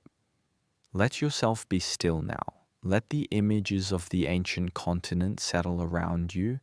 like the layers of red sediment that have covered and preserved so many of the things we talked about tonight. You do not have to understand it all before you sleep. You do not have to resolve the mysteries or settle the questions or arrive at any conclusions about what all of this means for the story we tell about human history. The questions will be there tomorrow. The mysteries will still be sitting in the red country and the limestone caves and the river bends and on the floor of the Kimberley Sea, patient and permanent and old beyond any reckoning you need to do tonight. Tonight there is only the sound of your own breathing and the dark around you and the ancient world resting beneath the southern continent that it made and that made it. The stars that watched the first artists on the Burrup Peninsula are still above you now. The same stars shifted only slightly by the slow wobble of the Earth's axis over 50,000 years. Still burning in the same great patterns, still moving in the same wheel they have always moved in. People have been lying down under those stars on this continent for longer than any other place we know of on the planet. Lying down and closing their eyes and letting the dark come over them while the old country held them in its enormous, ancient, patient hands. It holds you too, in its way, tonight. Sleep well. There is something worth returning to before we let the night carry us fully into sleep. Something that sits beneath every structure we have talked about tonight and gives all of them a common foundation. It is the question of what it means to know a place. Not to know about it, not to have information filed away about its coordinates and its geological composition and the name of the cultural group associated with it. To know it the way that comes from long presence, from the kind of relationship that develops between human beings and landscapes when the relationship is sustained across thousands of years without interruption. When the knowledge of one generation is passed carefully and completely to the next and the next and the next until the accumulated understanding of a place has a depth and a precision that is genuinely difficult to describe in language that is adequate to what it represents. The Aboriginal peoples of Australia knew their country in this way. Each language group, each clan, each family had a relationship with a specific territory that was comprehensive in a sense that encompasses everything we would now partition into separate academic disciplines. The ecology of the country, which species lived where and in what numbers and what their seasonal patterns were, and how they responded to changes in rainfall and temperature and the presence or absence of fire, the hydrology, the way water moved through the landscape in wet seasons, and where it could be found in dry ones, the location of permanent water holes in seasonal soaks, and the plants that indicated subsurface moisture. The astronomy, the movements of the sun and moon and planets and stars, and the information those movements carried about the timing of biological events in the landscape below. The geology, the distribution of useful stone and the locations where ochre could be found, and the particular characteristics of different rock faces and their suitability for art. The social geography, the distribution of related and allied groups across the landscape, and the ceremonial obligations that linked those groups to one another, and to specific places, and to specific knowledge traditions. All of this was known, not in the specialized, compartmentalized way that modern academic disciplines know things. One group knowing the ecology while another group handles the astronomy, and a third group deals with the social relations. It was known as a single unified system, a complete understanding of a specific place that saw all those domains not as separate subjects, but as different aspects of a single reality, the reality of this country. This particular piece of the earth, which had been shaped by specific forces and was inhabited by specific beings and had a specific character and a specific significance that could only be fully understood by someone who had spent enough time within it to feel all those aspects simultaneously. The structures we have looked at tonight are expressions of this kind of knowing. Wuri Yuwang is not just an astronomical observatory. It is a place where the knowledge of the sky was integrated with the knowledge of the seasons and the knowledge of when certain foods were available and the knowledge of when it was appropriate to move camp and when to stay, and the ceremonial knowledge of when certain gatherings should occur. The Brew Arena fish traps are not just an engineering achievement. They are a crystallization of a complete ecological understanding of the Barwon River, its fish, its seasonal rhythms, its behavior across a range of conditions, encoded in stone in a form that could be read and used by anyone who had been taught what the stones meant. The eel traps of Budge Bim are not just aquaculture.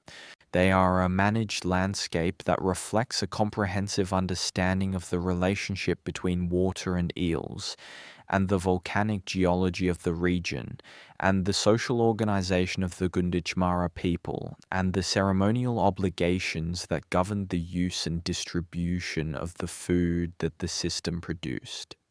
This is what gets lost when we divide knowledge into disciplines and study each piece in isolation.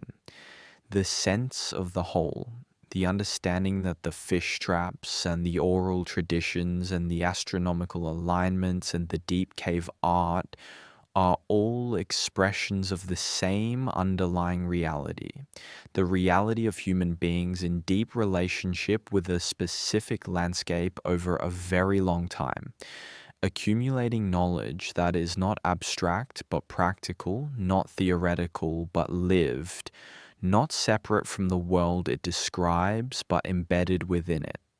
The structures survived because the knowledge that built them was comprehensive enough to understand what was needed for them to survive. The fish traps at Brew Arena needed to be maintained, stones replaced when the current moved them, sections adjusted as the river changed. The oral traditions needed to be transmitted with fidelity across many generations, which required not just memory but the social and ceremonial structures within which that memory was held and tested and corrected. The art on the Burrup Peninsula needed the continuing presence of people who understood its significance and could advocate for its protection, which required the survival of the communities who were its custodians through the enormous pressures of the past 2 centuries. Not all of it survived. The losses are real and they are painful and they are not reversible. Languages have been lost, knowledge systems have been disrupted. Ceremonial practices that maintain the transmission of specific knowledge have been interrupted or destroyed. Physical sites have been built over or flooded or mined or simply damaged by 2 centuries of pastoral use by people who did not know or did not care what they were moving through. The archaeological record of ancient Australia is incomplete in ways that mean we will never have a complete picture of what was here, what was built, what was known, what was maintained across all those tens of thousands of years. But what we can see, even in the fragments that remain, is enough to understand that what was here was extraordinary. The oldest observatory in the world, the largest collection of prehistoric art on the planet, a tradition of oral knowledge transmission that has preserved accurate memories of geological events across timescales that exceed the entire span of written human history. An aquaculture system covering 75 square kilometers that was operating 6,000 years ago, and quite possibly much longer than that. This is the heritage of a continent that was inhabited by fully human beings, doing fully human things, for 65,000 years before the first European ship arrived off its coast. It is a heritage that belongs to the Aboriginal and Torres Strait Islander peoples, who are the descendants of those ancient communities. And it is also, in the broader sense in which all of human achievement belongs to all of humanity, a heritage that belongs to everyone. It is part of the full account of what our species is and what we are capable of. And it is a part that has been systematically omitted from that account for reasons that say much more about the limitations of the people doing the omitting than about the significance of what was left out. The night is very late now, or very early, depending on which side of the dark you have approached it from. The questions these structures raise will still be sitting in their remote and ancient places when the morning comes. The basalt of Wurdi will still be warm from the day's sun when the dawn finds it. The Barwon River will still be moving through the fish traps at Brew Arena with the same patient, purposeful flow. The eel channels of Budge Bim will still be there in the volcanic country of Western Victoria, shaped by 10,000 years of accumulated knowledge about water and eels and the particular character of that particular piece of the earth. And the stars will still be above you, the same stars that were there when the first engraver pressed a stone to the rock of the Burrup Peninsula. The same stars that watched the woman at Lake Mungo whose cremated bones were the oldest in the world. The same stars that the stones of Wurdi reached toward in their patient, permanent alignment.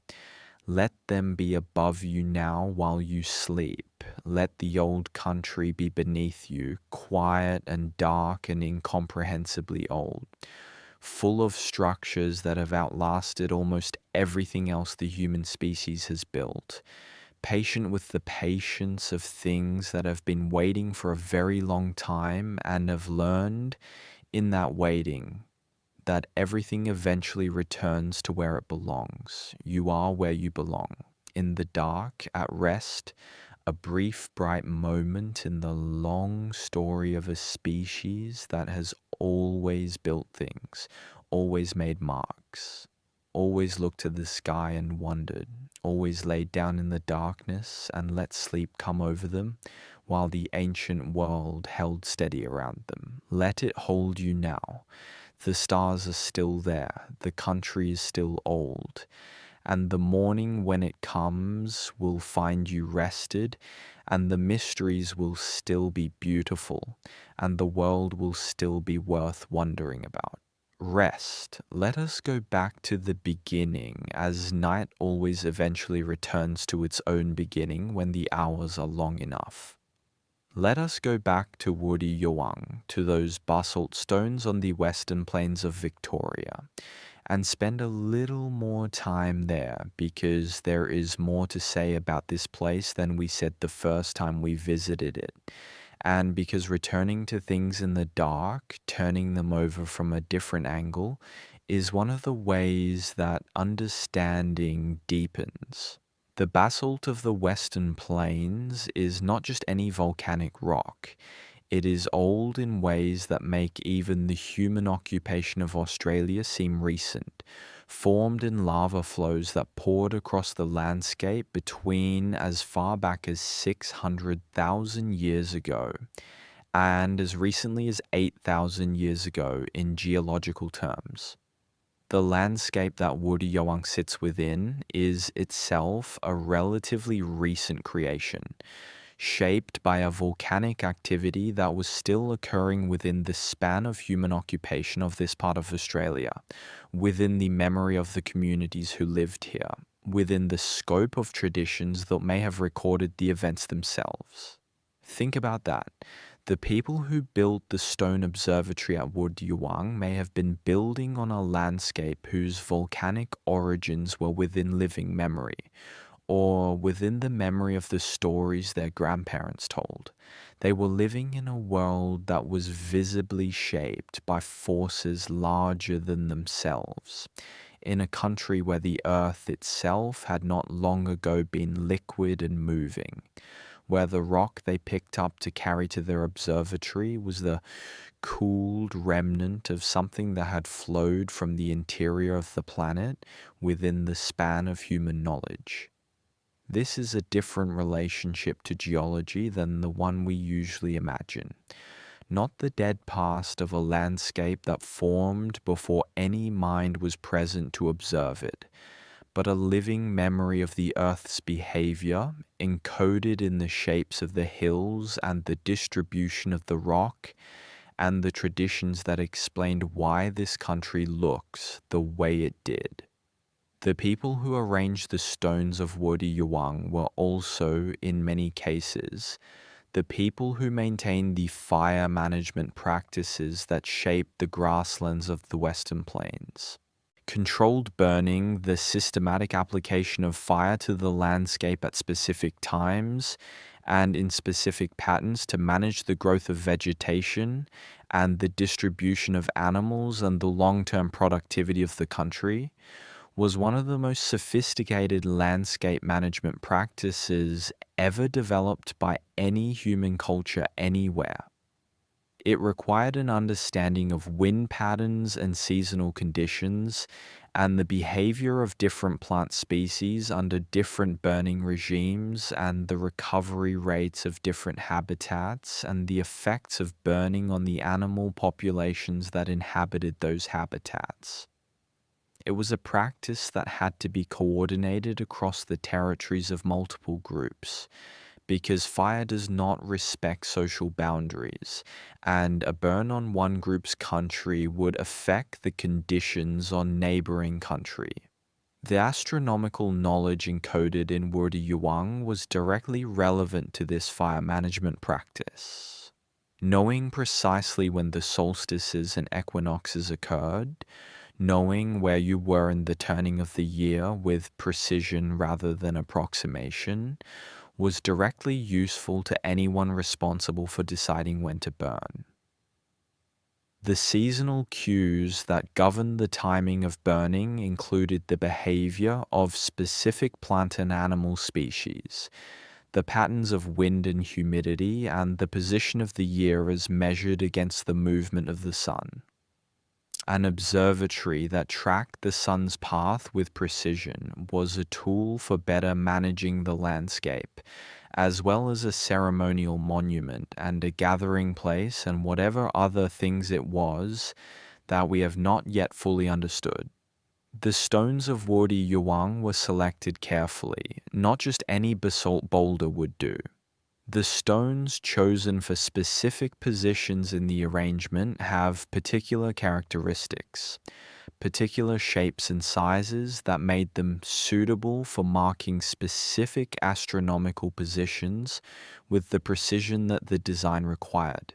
Someone walked across the landscape selecting these stones, understanding what each position in the arrangement required, and finding the rock that would serve that requirement. This is skilled work, the work of people who knew both the astronomy they were encoding and the material properties of the stone they were using, and who could bring those two kinds of knowledge together in a physical construction that served both purposes simultaneously. The people who did this work are not named. They will never be named. The tradition that knows this place does not preserve individual names in the way that Western historical traditions preserve the names of architects and engineers and monument builders. What the tradition preserves is the knowledge itself and the relationship between the place and the people and the sky and the practices that the observatory was designed to support. The names of the builders are less important than what they built, and what they built continues to do what it was designed to do, continues to point at the solstice sun, continues to mark the turning of the year, whether anyone is standing among the stones or not. There is one more thing to say about the Kimberley Shelf, about those formations on the seafloor that represent the drowned remnants of a human landscape now covered by the ocean.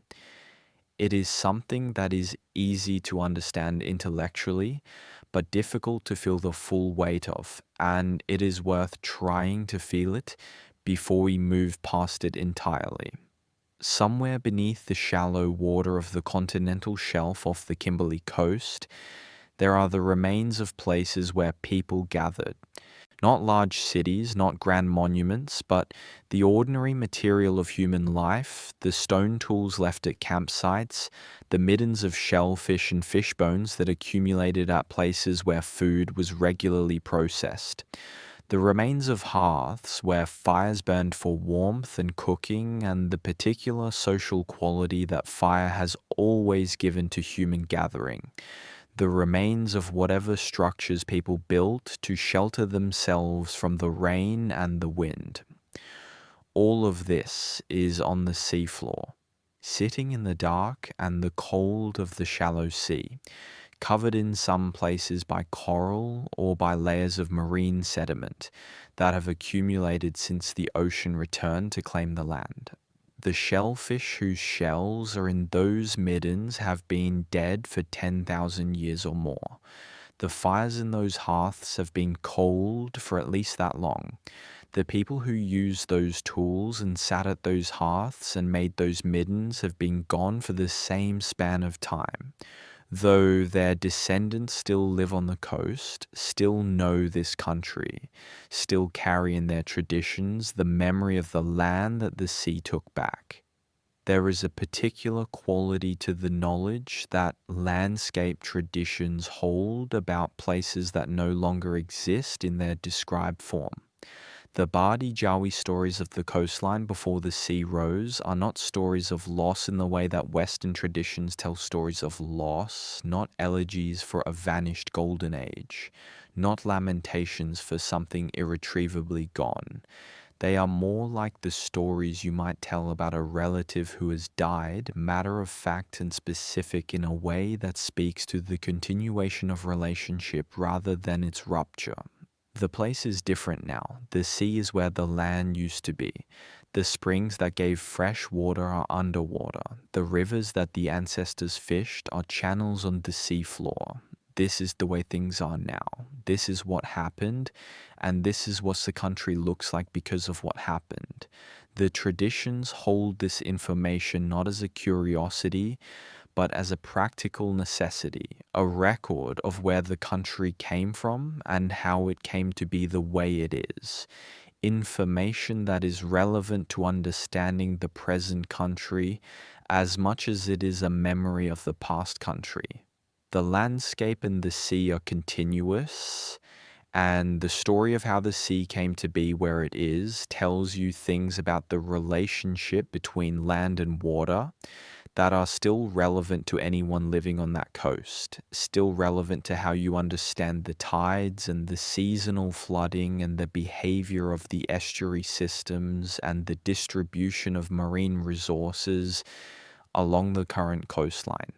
The formations on the seafloor are part of this story. They are the evidence that the story is accurate, the physical confirmation that the traditions are describing real events rather than allegorical ones. That the memory of what was here before the sea came is a genuine memory rather than a spiritual metaphor. This is what makes the collaboration between oral tradition and scientific survey so valuable when it actually happens. The traditions point the scientists toward what to look for and where to look for it. The scientific survey confirms what the traditions describe and sometimes reveals details that the traditions have preserved in compressed or metaphorical form that can be unpacked with physical evidence. Both kinds of knowledge need each other. The traditions alone, without the physical evidence of what lies on the seafloor, remain vulnerable to dismissal by those who prefer to treat oral histories as fiction unless proven otherwise. The scientific survey alone, without the traditions to explain the significance of what is found and to provide the cultural context within which those formations were built and used, risks producing an account of the physical objects that misses almost entirely what these objects mean. Together, they produce something closer to the full truth of what was here, which is what we are always trying to get to, regardless of which tools we use to approach it. In the country of the Ngarigo, in the high places where the bogong moths still arrive each summer with the same faithfulness that they have always shown to the caves and crevices of the alpine zone. There is a quality to the silence that is worth attending to before we leave this part of the story. The silence of the high country is different from the silence of other landscapes. It is the silence of altitude, of a place where the air is thinner, and the wind comes from greater distances, and the scale of the sky above you is more apparent than it is lower down, where hills and trees and the accumulated clutter of lower elevations break the horizon into something more manageable, more human-sized. In that high silence, among the snow gum forests and the granite tors and the alpine meadows that bloom with a brief and intense beauty in the short summers before the snows return, the stone figures of the Ngarigo High Country have been sitting for longer than most of us can comfortably imagine. They have sat through the ice ages or through the warmings that interrupted them. They have sat through the extinction of the megafauna that once moved through these highlands, the diprotodon and the thylacine and the giant short-faced kangaroo and all the other large animals that shared this landscape with the people who built the figures. They have sat through the disruption of the colonial period and the displacement of the communities whose ceremonial life gave the high country its significance, and through the subsequent decades during which the bogong moth gatherings have been slowly, painfully, incompletely resumed. The stones do not need the gatherings to continue doing what they do. They do not need anyone to look at them or to understand their significance or to maintain any tradition relating to them. They simply sit, as stones sit, patient with the patience of things that do not measure time the way living things do. But the gatherings needed the stones. The gatherings needed this landscape, this specific configuration of high country with its specific combination of resources, not just the moths, but the granite and the snow gum and the particular quality of the air and the particular darkness of the sky that let you see stars that are invisible from lower elevations. The gatherings needed the stone figures as markers in a ceremonial geography, as signposts in a landscape of meaning that made the convergence of many peoples in one place comprehensible and purposeful and safe.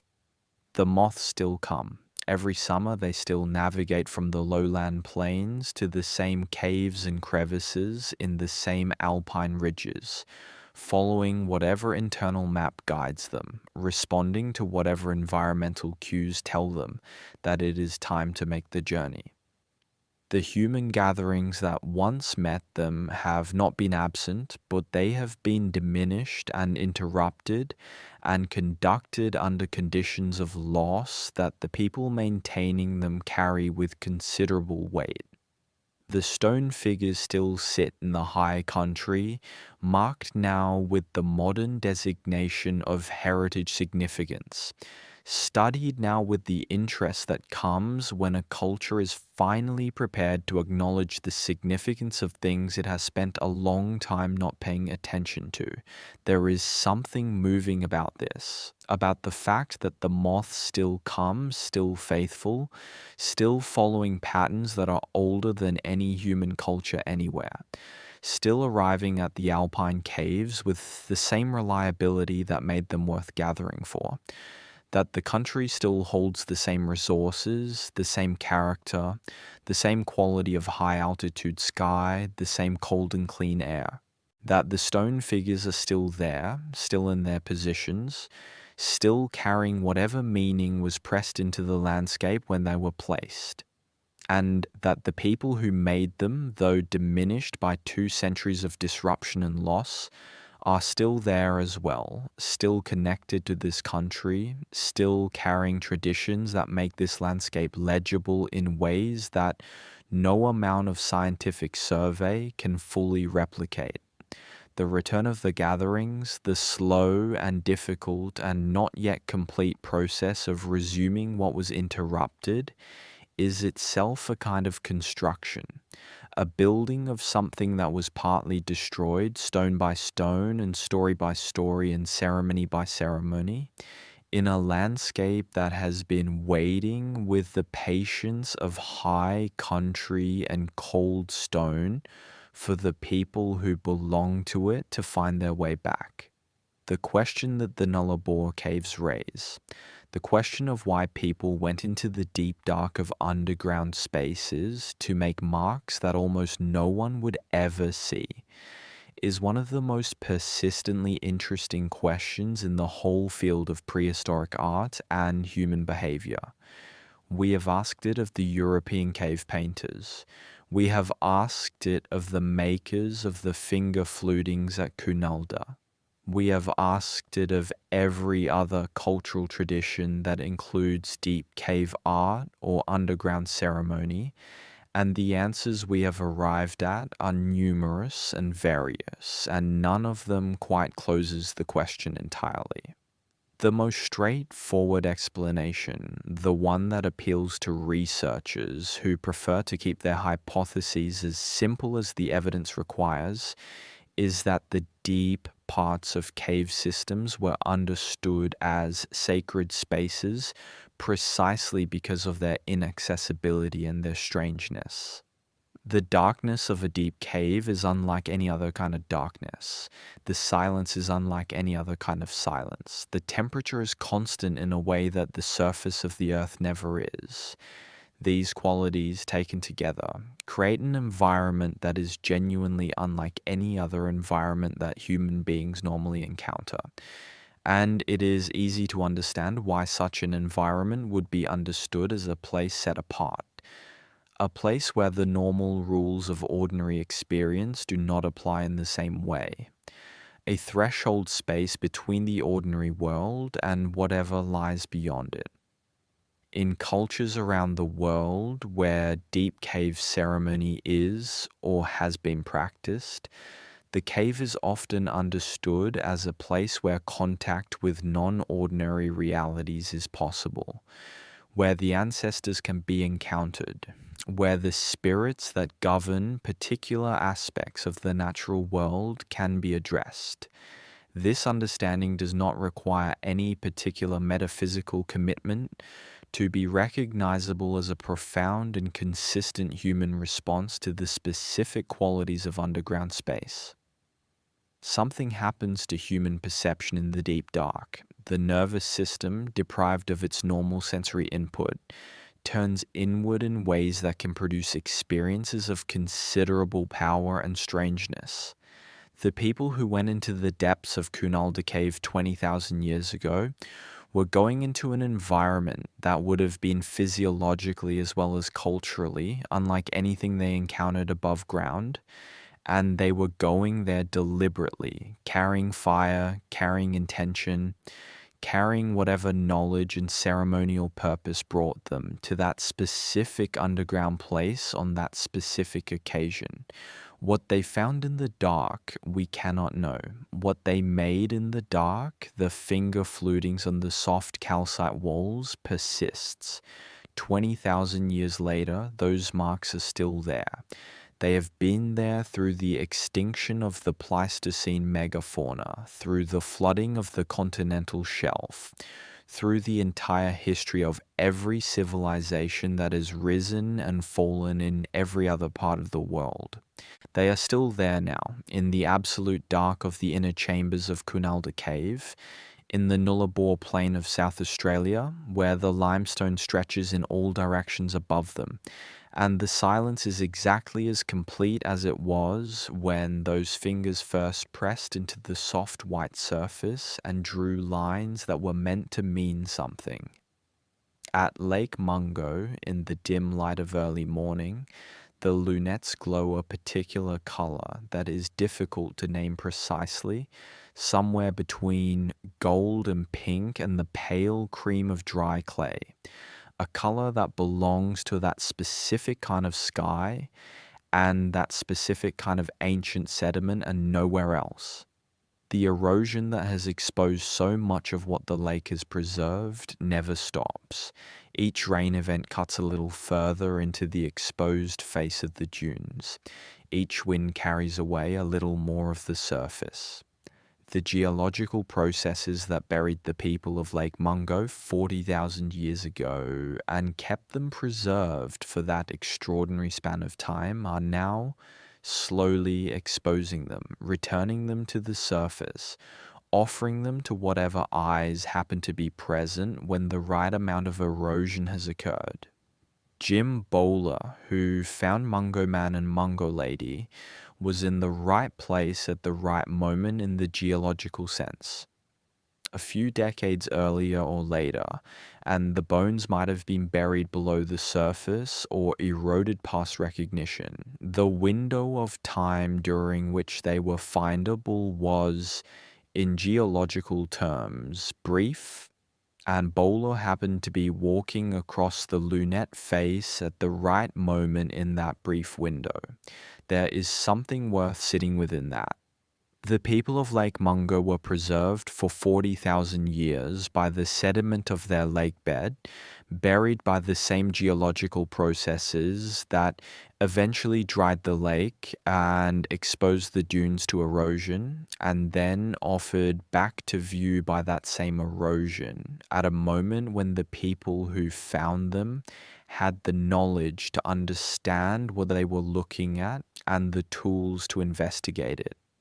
There is something that almost feels like intention in this sequence of events, though intention of a geological and contingent kind rather than the purposeful kind that belongs to human beings. The earth held them, the earth returned them, and what they have to say about the deep history of human life on this continent, about the age and the sophistication of the communities that lived at Lake Mungo 40 millennia ago, is now part of the record, now available to be included in the account of who we are and where we came from. The Barkinji, Muti Muti, and Ngyampa peoples, whose country this is, received the remains of Mungo Man and Mungo Lady back in 1992. 30 years after those remains had been removed to universities for research. The repatriation was right. The remains belong to the country and to the communities whose ancestors they are. They rest now in the landscape that held them for 40,000 years, in the care of the people who are the living continuation of the communities to which they belonged. This is how it should be. And the knowledge that their existence provides, the knowledge of how old and how human and how ceremonially sophisticated the communities of ancient Australia were, that knowledge is part of the permanent record now, available to anyone who wants to understand the full span of the human story on this continent. The aquaculture system of the Gunditj Mara is, in the end, what brings us most clearly to the central argument of everything we have talked about tonight. It is the structure that most directly challenges the assumptions that have governed how Australia's ancient past has been understood, and it is the structure whose existence most clearly demonstrates what those assumptions have caused us to miss. The assumption was simple, and it seemed reasonable to those who held it. The Aboriginal peoples of Australia were hunter-gatherers, and hunter-gatherer societies do not build large-scale permanent infrastructure. They move through the landscape following resources rather than managing the landscape to produce resources in specific locations. They do not settle in one place long enough to make large-scale construction worthwhile. They do not accumulate the social complexity or the economic surplus that makes such construction possible, and therefore the landscape of ancient Australia does not contain large-scale permanent infrastructure built by human hands. This assumption was wrong, not wrong in every detail, because the diversity of Aboriginal cultures across the continent means that generalizations about all of them are inherently imprecise, but wrong in its most consequential implication, which was that the absence of visible large-scale infrastructure was equivalent to the absence of sophisticated landscape management. That you could look at the Australian landscape and conclude from the apparent absence of the kinds of construction that European archaeology was trained to look for, that there was nothing here worth looking for. The Gunditjmara built at scale. Their aquaculture system covers 75 square kilometers of deliberately modified landscape, and it is at least 6,000 years old and possibly much older. It required sustained collective effort across many generations. It required a form of social organization capable of coordinating that effort and maintaining the system once it was built. It required knowledge of hydrology and ecology and seasonal biology. That is every bit as impressive as the engineering knowledge required to design the physical structures. It is, by any reasonable definition, monumental. Not monumental in the sense of visually dramatic. Not the kind of thing that announces itself to a passing observer, in the way that the pyramids of Egypt announce themselves. It is monumental in the sense of being large in scale, sustained over time, and representative of a major investment of collective human effort in the transformation of a landscape. And it worked. It produced, across thousands of years, the food surplus and the social stability that supported a settled community with all the complexity that entails. The Gunditjmara did not need to be told by anyone that what they were doing constituted civilization.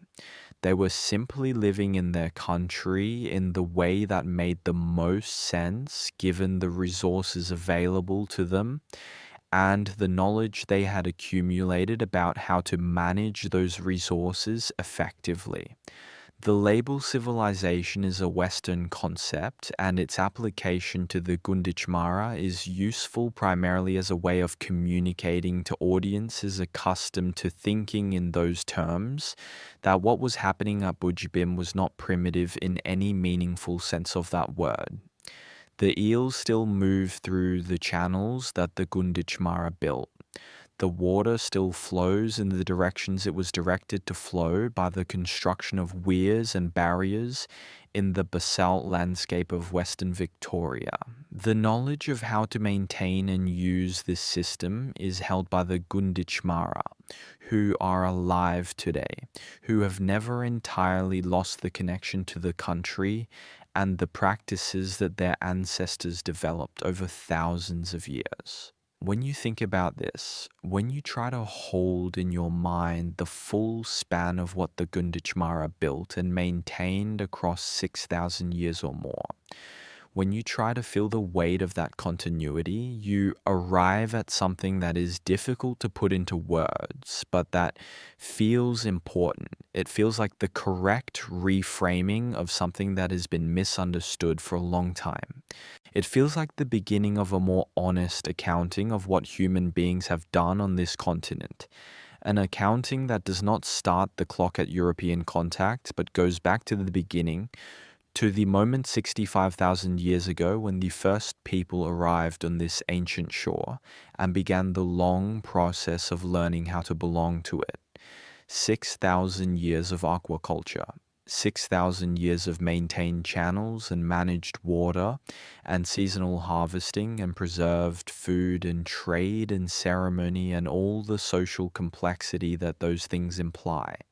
6,000 years at minimum, and possibly much more.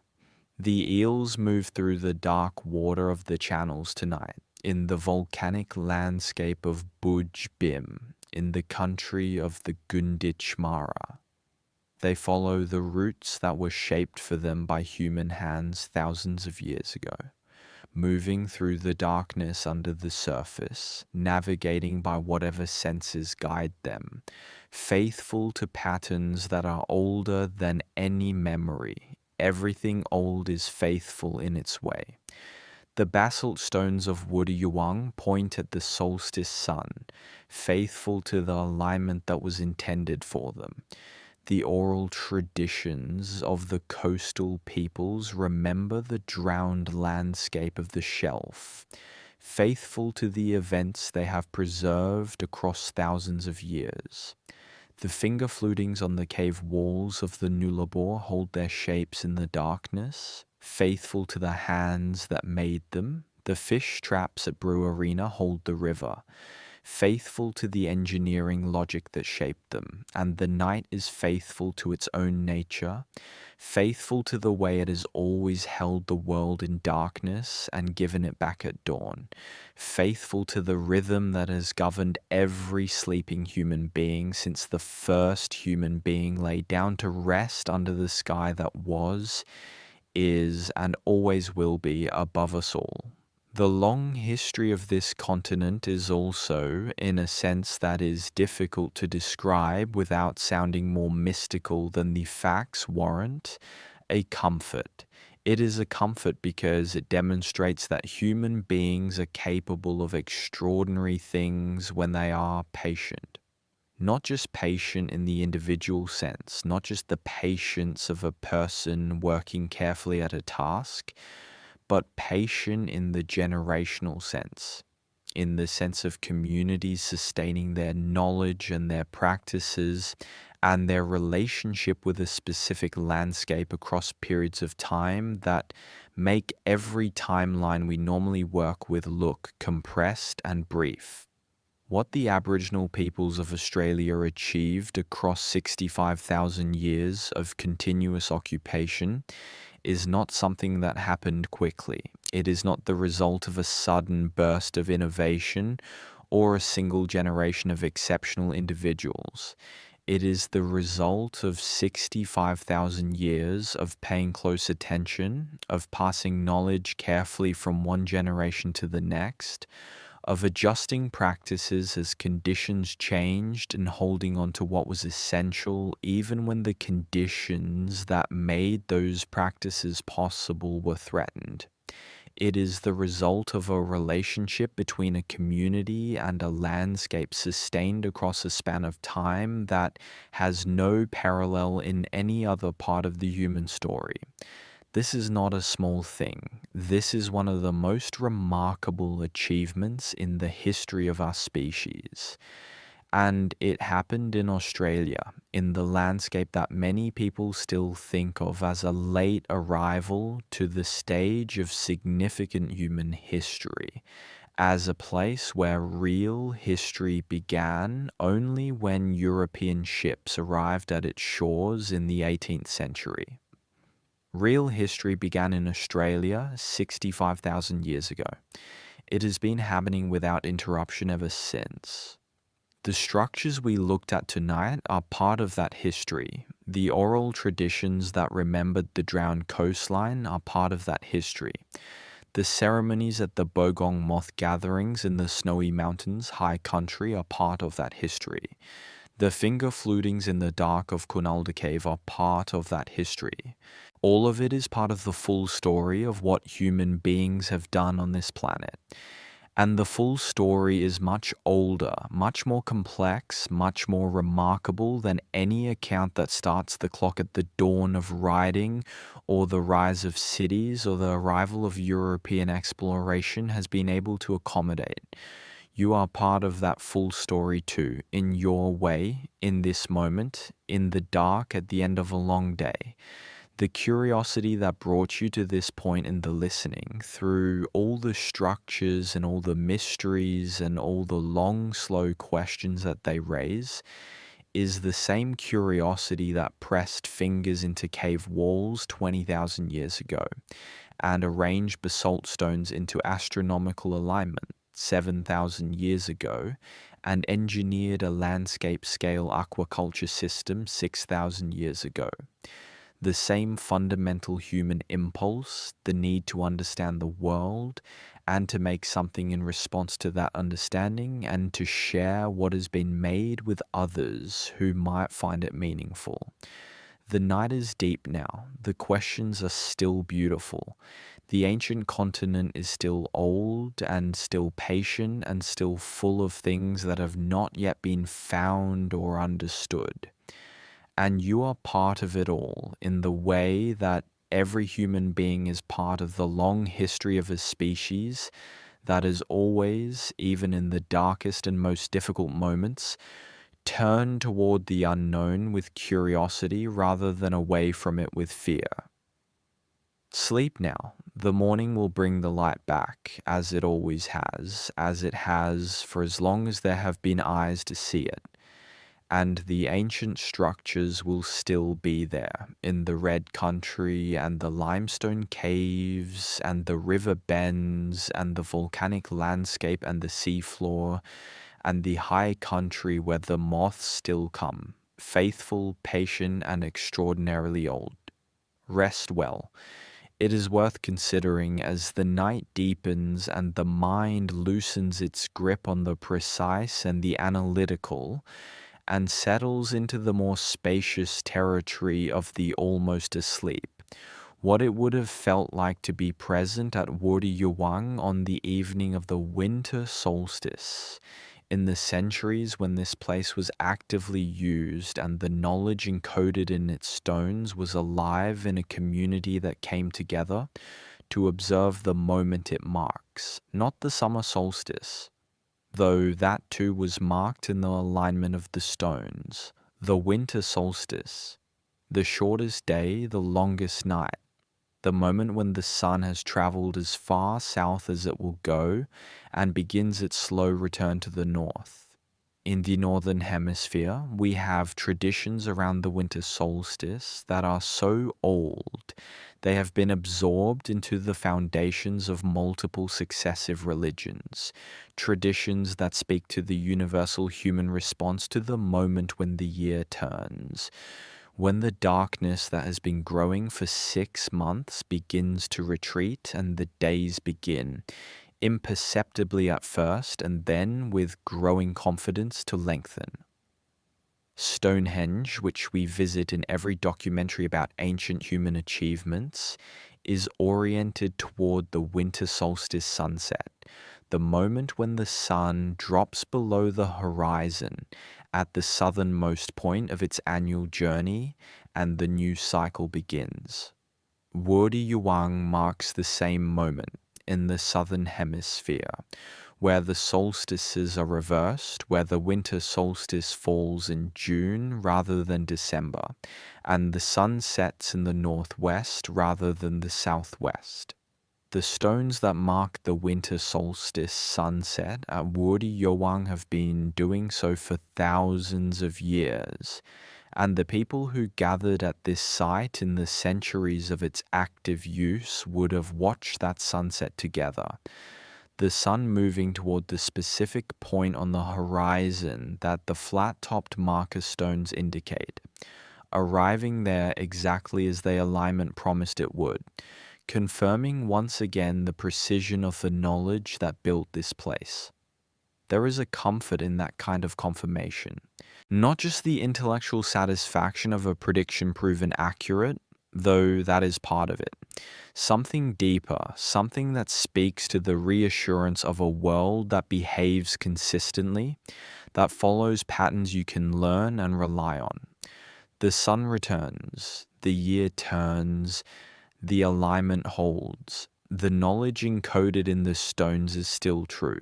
In a landscape where drought and flood and the unpredictable behavior of animals and the constant demands of survival created a life that was, in many respects, uncertain and demanding. The precision of the astronomical alignment at Wurdi Yuang would have been a source of genuine comfort.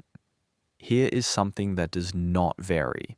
Here is something you can count on. Here is knowledge that has been tested and confirmed across many generations and found to be exactly what it claims to be. The people who gathered at Wurdi Yuang to watch the solstice sun were not primitive in their understanding of the sky. They were sophisticated observers who had inherited and refined a body of astronomical knowledge that their ancestors had been accumulating for longer than most of human history has been recorded. They knew the sky the way you know a very familiar face, with an intimacy that comes from long and careful attention, from the kind of looking that sees not just the surface, but the details and the patterns beneath the surface, the way things relate to one another, the information that the sky is always communicating to anyone patient enough and skilled enough to read it. The story of the Murujuga rock art on the Burrup Peninsula is in many respects the most powerful story we have told tonight, because it encompasses the largest span of time, because it involves the greatest concentration of human creative effort in a single place, and because it carries within it the sharpest and most painful contrast between the extraordinary value of what exists and the inadequacy of the protection that has been offered to it. More than 1 million engravings. The number keeps returning because it is so difficult to absorb. 1 million separate acts of human creativity spread across a span of time that may be 60,000 years, on the surface of rocks that have been there much longer than that. Each engraving is a conversation between a human mind and a piece of stone. Each one began with a decision, a choice to make this particular mark on this particular surface, and was followed by the physical work of pressing a stone tool against the rock and applying enough pressure and enough skill to remove the dark surface layer and expose the lighter stone beneath. This is not easy work. It is skilled and deliberate, and it takes the kind of knowledge that comes only from practice, from the accumulated technique of a tradition that has been teaching itself how to do this for a very long time. The artists of the Murujuga did not think of themselves as contributing to a collection. They were not aware that they were adding to a body of work that would one day be counted and catalogued and described as the largest collection of prehistoric art on Earth. They were responding to the same impulse that has always driven human beings to make marks on surfaces, the need to externalize something internal, to make visible something that exists in the mind or the spirit or the body's experience in a form that can persist beyond the moment, that can be seen by others, that can carry meaning beyond the individual who created it. The animals engraved on the Murujuga rocks were known animals, species that the people of the Pilbara lived alongside and depended on and observed with the close attention that comes from that dependency. The thylacine with its stripes, the large extinct reptiles whose forms appear in some of the oldest engravings, the fish and turtles and marine creatures that speak to the proximity of the sea. All of these were part of a world that the engravers inhabited and knew intimately. Rendering them on stone was not representation in the distant aesthetic sense that the word has in modern art contexts. It was something closer to relationship, to the acknowledgement of connection, to the making permanent of something that mattered. The geometric forms, the spirals and concentric circles and grids of dots speak to something less immediately legible but no less intentional.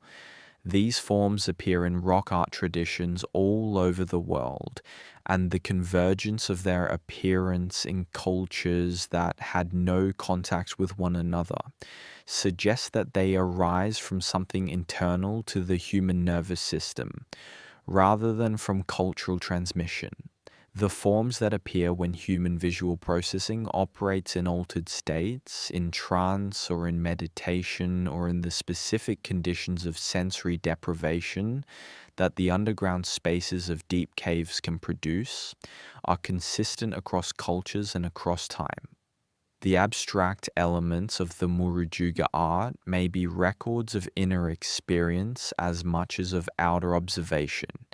Whatever they are extraordinary. And the fact that industrial emissions are slowly dissolving the surface of the rock that has preserved them for up to 60,000 years is a particular kind of tragedy.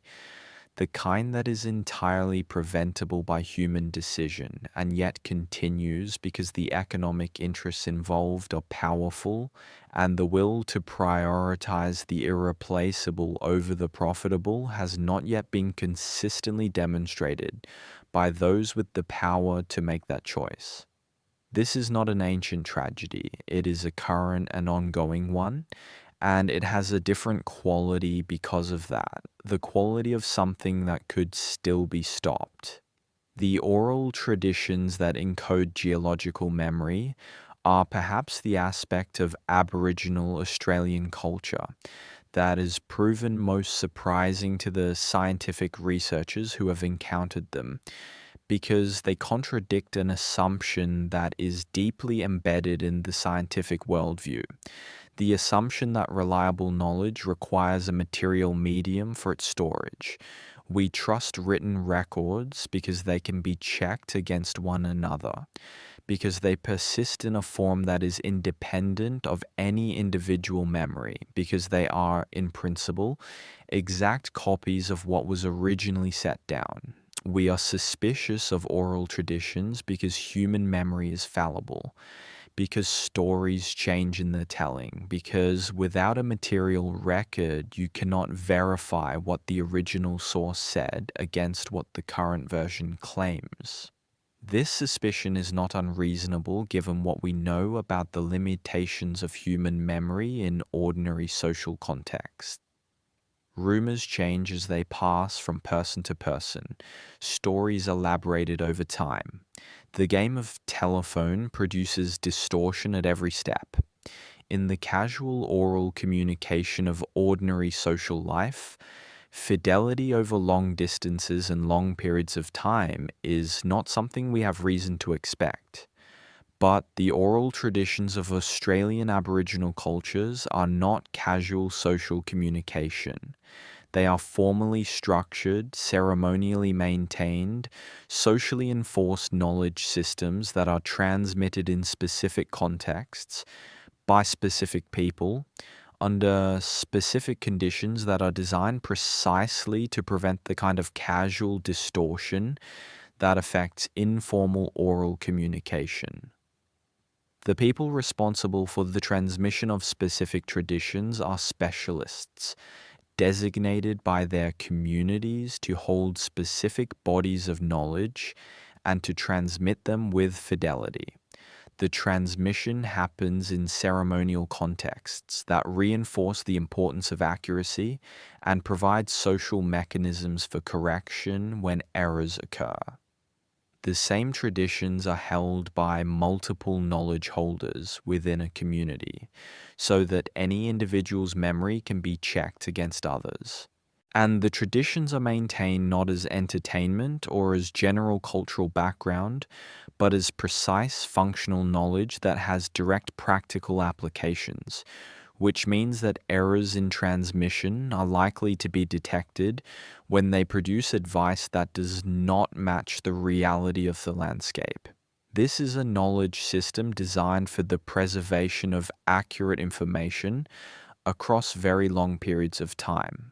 And the fact that it has succeeded in doing so, that the oral traditions of Australian Aboriginal peoples have preserved accurate information about geological events that occurred 10,000 or more years ago, events that can now be independently verified against the physical evidence left by those events, is one of the most remarkable demonstrations of human cognitive achievement in the archaeological record.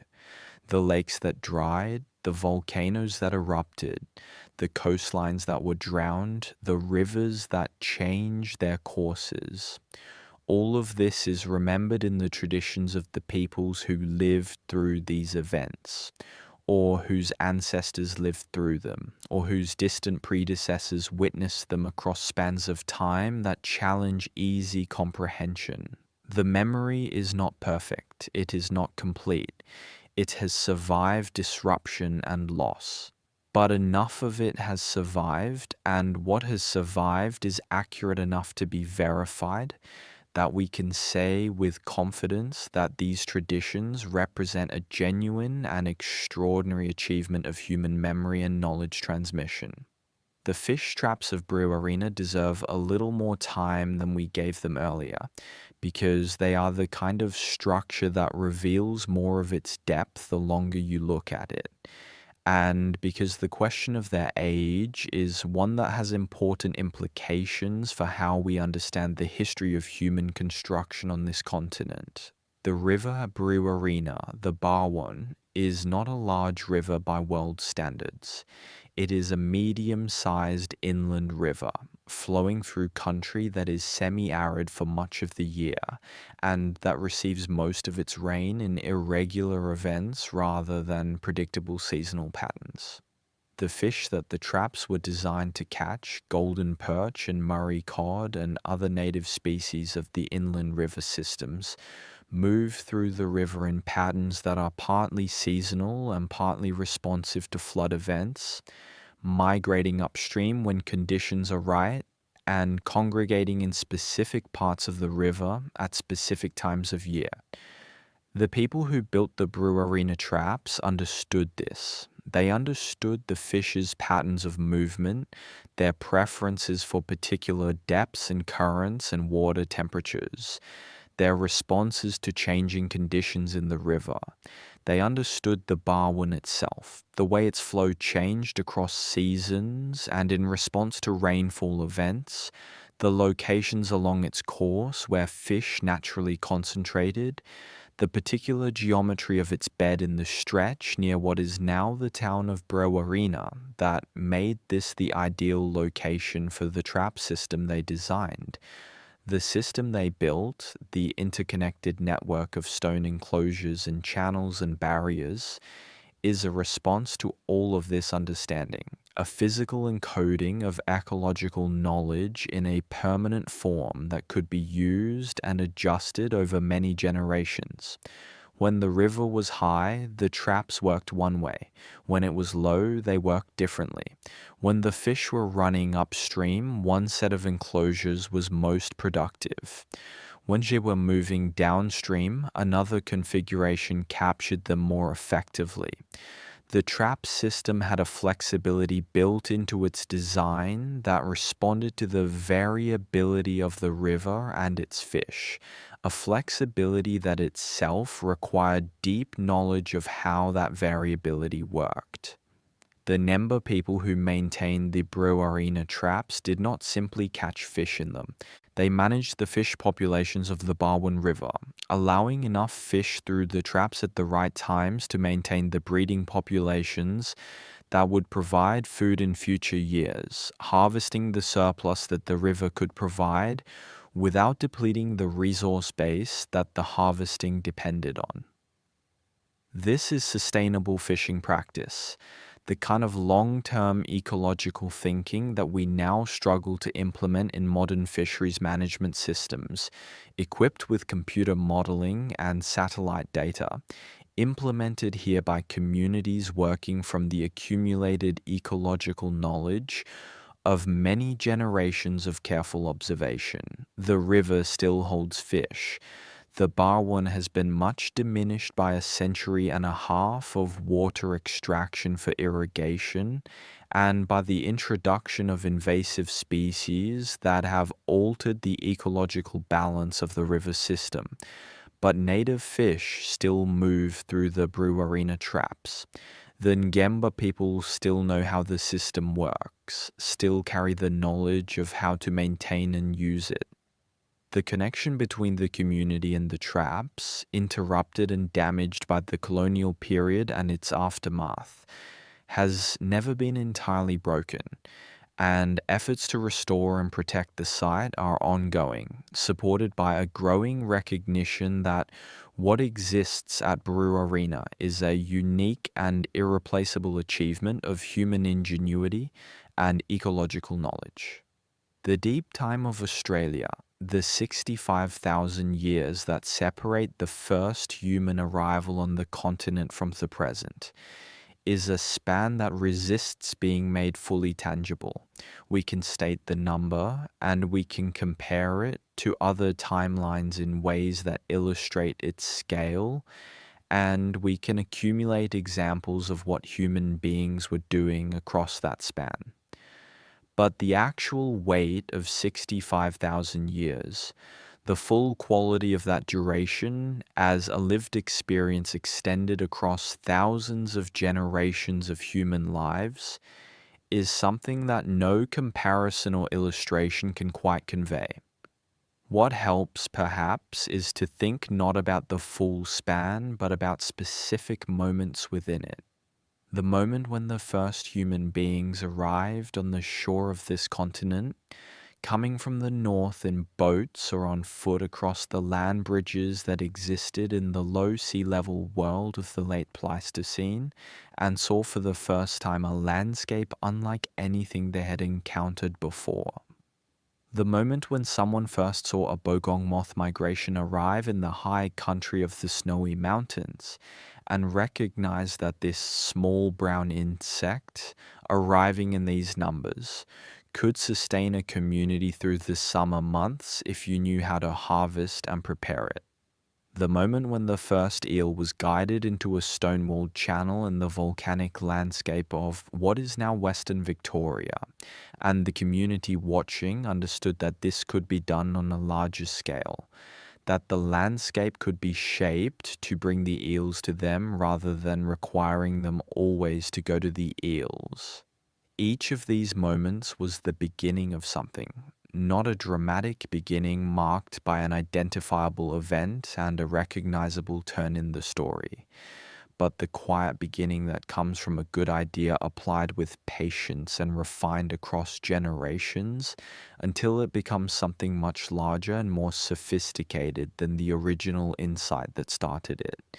65,000 years of moments like these, accumulating and building on one another, passing knowledge from hand to hand and mind to mind across the generations, is what produced the structures we looked at tonight.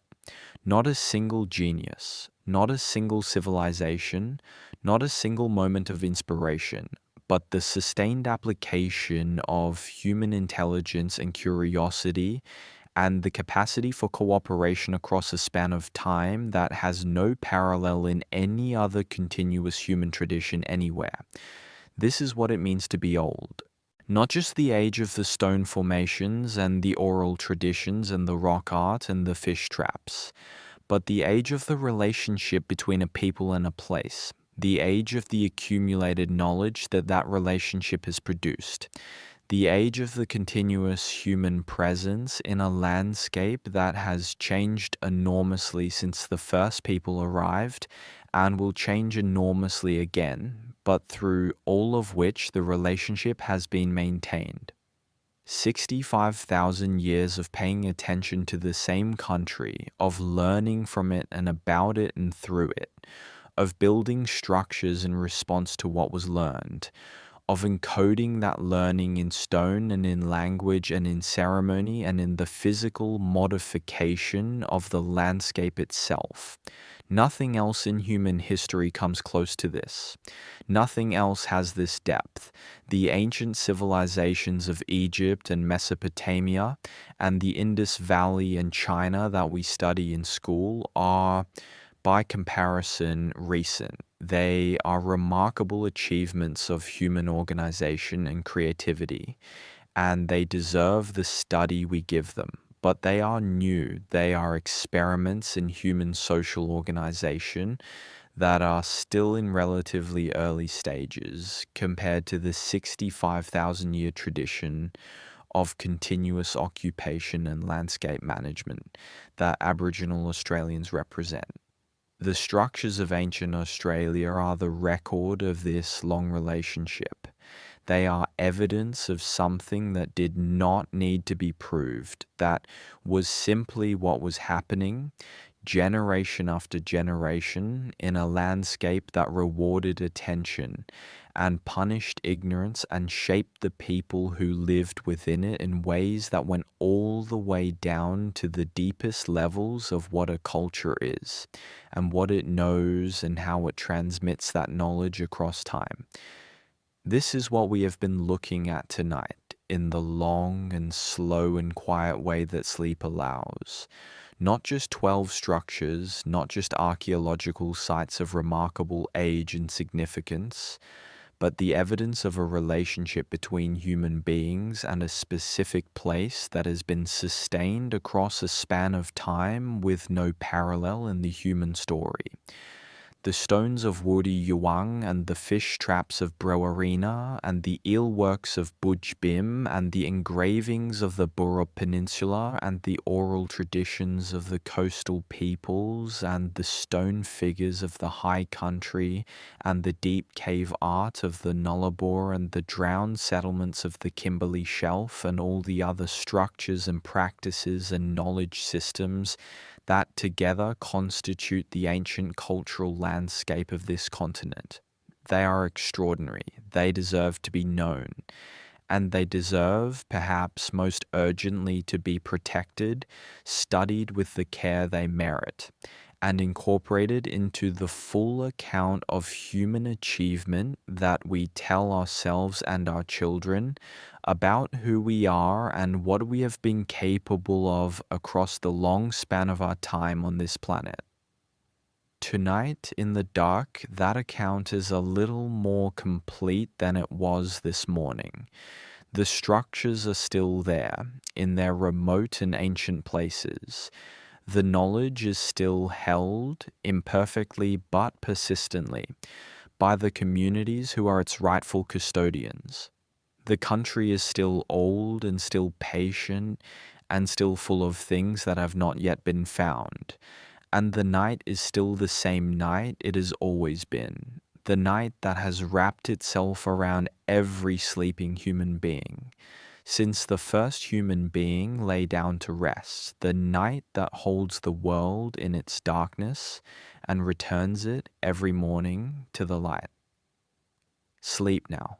Let the long history of this ancient place settle around you like the red dust of the interior, like the limestone of the Nullarbor, like the basalt of the Western Plains, patient and permanent, and profoundly, profoundly old. Sleep well.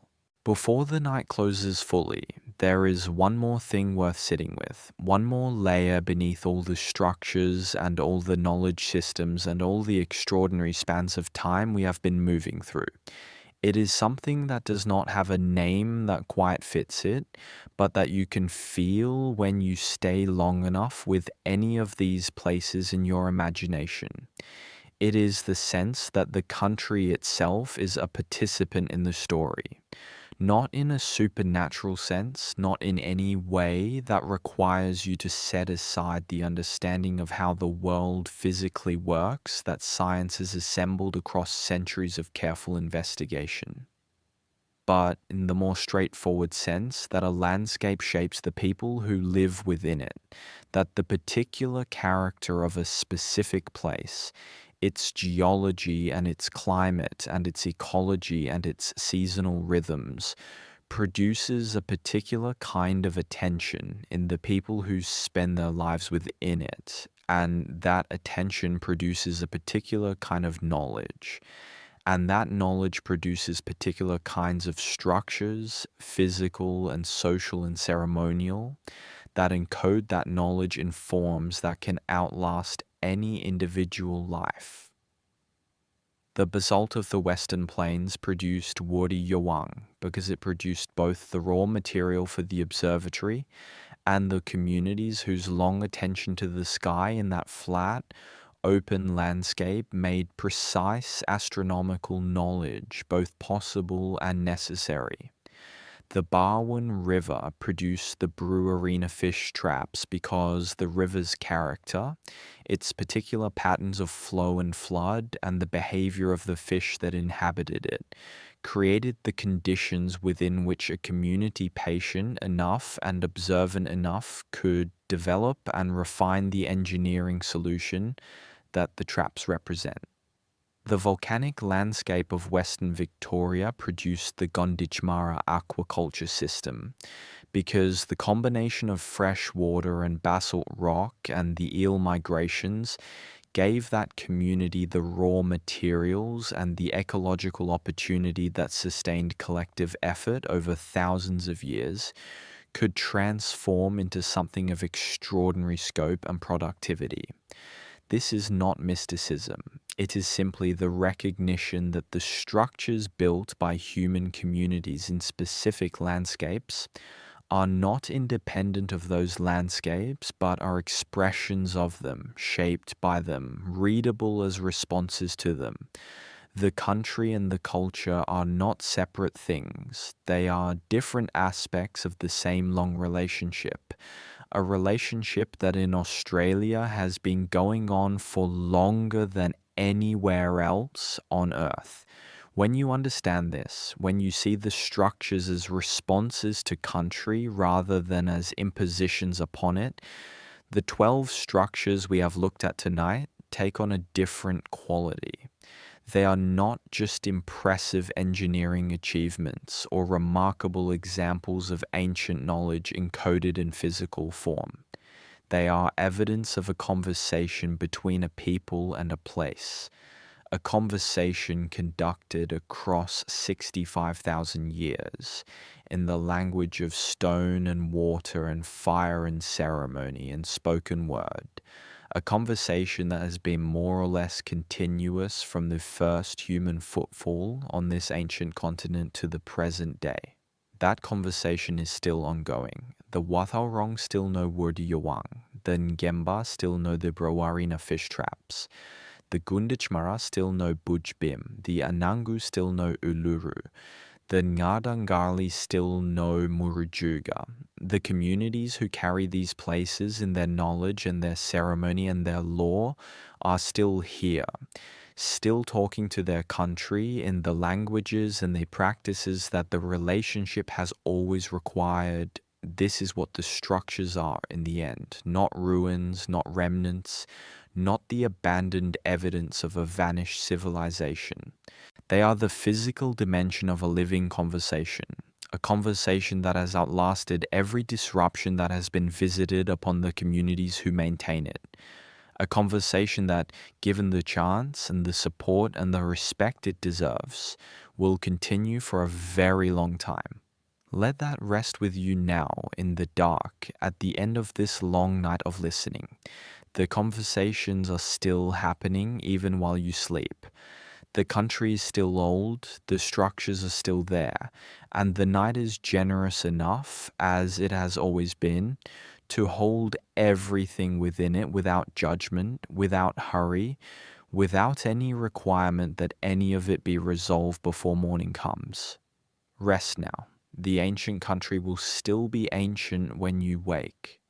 There are things that only the very long view reveals, things that are invisible from close up but become clear when you step back far enough that the full scale of what you are looking at comes into focus. The history of human life in Australia is one of these things. From close up, from the scale of a single human life or even a single century, It is possible to see only fragments, individual sites, and individual traditions and individual communities carrying specific bodies of knowledge in specific landscapes. But when you step back far enough to take in the full 65,000 years, something else comes into view, a pattern, a coherence, the evidence of a way of being in the world that was not only functional and adaptive, but genuinely sophisticated in ways that the close-up view consistently underestimates. The 12 structures we have looked at tonight are part of this pattern, but they are not the whole of it. The whole of it includes the fire management practices that maintained the grasslands of the Western Plains and the open forest country of the East Coast and the spinifex deserts of the interior for thousands of years, creating landscapes of productivity and variety that would not have existed without human management. It includes the trade networks that moved particular kinds of stone and shell and ochre and preserved food and ceremonial objects across the continent along routes that connected communities separated by hundreds and sometimes thousands of kilometers. It includes the astronomical knowledge that was encoded not only in stone alignments like Wurdi Yuang, but in the oral traditions and ceremonial practices of communities across the continent. Knowledge precise enough to track the movements of planets and predict celestial events that affected the seasonal timing of practical activities. It includes the social technologies, the systems of law and obligation, and kinship and ceremony that allowed communities speaking different languages and living in different ecological zones to maintain peaceful relationships across vast distances, to meet at specific places at specific times for exchange and ceremony and the resolution of disputes, to sustain a continental scale network of relationships that made the isolation of any single community from the resources of the broader network a practical impossibility. These social technologies are themselves structures as deliberately designed and as carefully maintained as any physical construction, encoding the rules and relationships that governed collective life in forms that could be transmitted across generations with the fidelity required for a functioning society. The country held all of this. The country was the context within which all of it made sense, the ground against which all of it was intelligible. And the country still holds what survives of it in the red rock and the river bends and the volcanic landscapes and the limestone caves and the oral traditions and the physical structures that tens of thousands of years of careful, purposeful human attention have left behind. It is all still there, imperfect and incomplete and threatened in various ways, but present, real, available to be looked at and listened to and eventually fully understood. The night that holds you now is the same kind of night that has always held the people of this continent. The hunters and gatherers and aquaculturists and astronomers and artists and oral historians and engineers and ceremonialists and law holders and knowledge keepers, whose accumulated achievement is what we have been circling around all evening. The same dark, the same stars, shifted slightly by the slow precession of the Earth's axis, but recognizably the same constellations that the makers of Wurdi Yuang read with such precision. The same quality of night that descends after a long day in the field or on country, when the body is tired and the mind is full, and the dark comes as a relief, as a resting place, as the natural end of a day's worth of being awake and paying attention. You have been paying attention tonight. You have given your attention across several hours and many thousands of words to a history that deserves that attention and has been given too little of it for too long. This is a small thing in the context of what needs to happen for that history to be fully honored and fully understood. But it is not nothing. The things we choose to spend our attention on are the things we allow to matter to us, and what matters to us shapes what we eventually do about the things that need doing. The ancient structures of Australia need protecting. The communities who are their custodians need supporting. The research that could reveal more of what these places contain and what they mean needs funding. The legal and political frameworks that determine what can be built and what must be protected need revision. None of this is simple, and none of it will happen quickly. And the people who have been advocating for all of it for decades are tired in the way that people get tired when they have been asking for the obvious right thing for a very long time without having it fully delivered. But things do change. The listing of Budgebim as a UNESCO World Heritage Site is a change. The permanent closure of the Uluru Climb is a change. The growing recognition among archaeologists and anthropologists that collaboration with traditional custodians is not merely a political nicety, but an intellectual necessity is a change. The development of remote sensing technologies that allow the examination of the landscape in ways that reveal ancient structures without disturbing them is a change. The increasing willingness of governments and institutions to fund research into Australian prehistory at the level that its significance warrants is, slowly and imperfectly, a change. The story is not over. It is, in many respects, just beginning. The beginning of the serious and sustained attention that the ancient cultural landscape of Australia has always deserved and is only now beginning to receive. What will be found when that attention is fully applied? What the LiDAR surveys and the underwater archaeology and the ancient DNA analysis and the deep collaboration with traditional knowledge holders will reveal is something that no one can predict with confidence.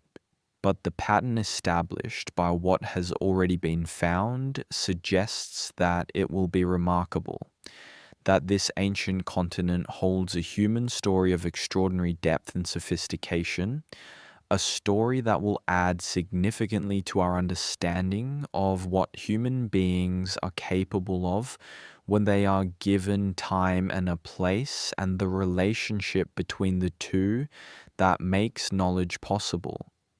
You are part of the same species that built Wurdi Yuang and the Brewarina fish traps and the Murujuga petroglyphs and the aquaculture system of the Gunditjmara.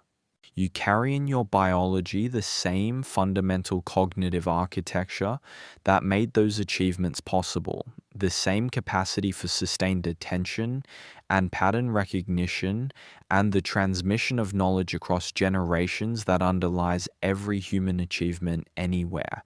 The circumstances are different, the landscape is different, the knowledge systems are different, but the fundamental human qualities that the structures of ancient Australia express are not different. They are the same ones you use every day, applied across a different span of time to a different set of problems in a different landscape. This is, in the end, what makes these structures so moving when you really let them land. Not their age, though their age is extraordinary. Not the mystery surrounding some of them, though the mysteries are real and compelling. Not the challenge they pose to conventional narratives about human prehistory, though that challenge is important and overdue. What makes them moving is their humanity. The humanity of the people who made them, who shared the same fundamental nature as every other human being who has ever lived, and who applied that nature with patience and skill and care across 65,000 years to the project of understanding their world and living within it well. The night receives that humanity along with everything else. The night does not distinguish between the ancient and the recent, does not assign greater significance to the distant past or the immediate present. It holds everything equally in its darkness. The 65,000-year history of human life in Australia and the few hours of your particular attention to it tonight, the ancient stones and the oral traditions and the drowned settlements and the finger flutings and the cave walls, and you here in the dark at the end of a long night of listening. Sleep now. The ancient country is patient. The structures will be there in the morning. The questions will still be beautiful. And the long conversation between the human species and this remarkable planet will continue as it always has, across the years and the generations and the vast patient spans of deep time that make any single human lifetime seem brief, but do not make it less meaningful, any more than a single engraving on the Murujuga rock is less meaningful for being one of more than a million. Each mark matters. Each moment of attention matters. Each night of listening to the long story of where we came from matters. Rest well, you have earned it. And if you found yourself here at the end of this long night, somewhere in the world with your eyes growing heavy and the ancient country feeling closer than it did when you started, then this was exactly what it was meant to be. A slow passage through the oldest human story on Earth. A reminder that the world is older than our records of it, that human achievement is deeper than our histories have yet acknowledged, that the dark is generous and the structures are patient, and the morning, when it comes, will find everything still in its place. The night holds you. The country holds the night. And somewhere beneath both, older than either, the story continues. Good night. There is one last thing, one last image to carry into sleep with you, because it feels like the right one to end on, the one that captures something true about what tonight has been about. Somewhere in the western plains of Victoria right now, the basalt stones of Wood Yawang are sitting in the dark. They are not lit. They are not attended. There is no one standing among them, reading the alignment or performing ceremony or checking the position of the stars against the markers. They are simply there in the dark as they have been for thousands of years, through every night that has passed since they were placed. The winter solstice will come again, as it always does, and the sun will drop below the horizon at exactly the point the stones mark, as it always has. And whether anyone is there to see it or not, the alignment will hold. The knowledge encoded in those stones will remain accurate. The sky will do what the sky always does. And the stones will continue to point toward it, patient and permanent, faithful to the purpose for which they were placed. This is what old things do. They persist. They keep their shape. They remain what they were made to be, indifferent to whether they are seen or understood or valued, indifferent to the passage of centuries, faithful only to the intention that placed them. Let that faithfulness be the last thought you carry into sleep tonight. The old things are there. They have always been there. They will be there when you wake.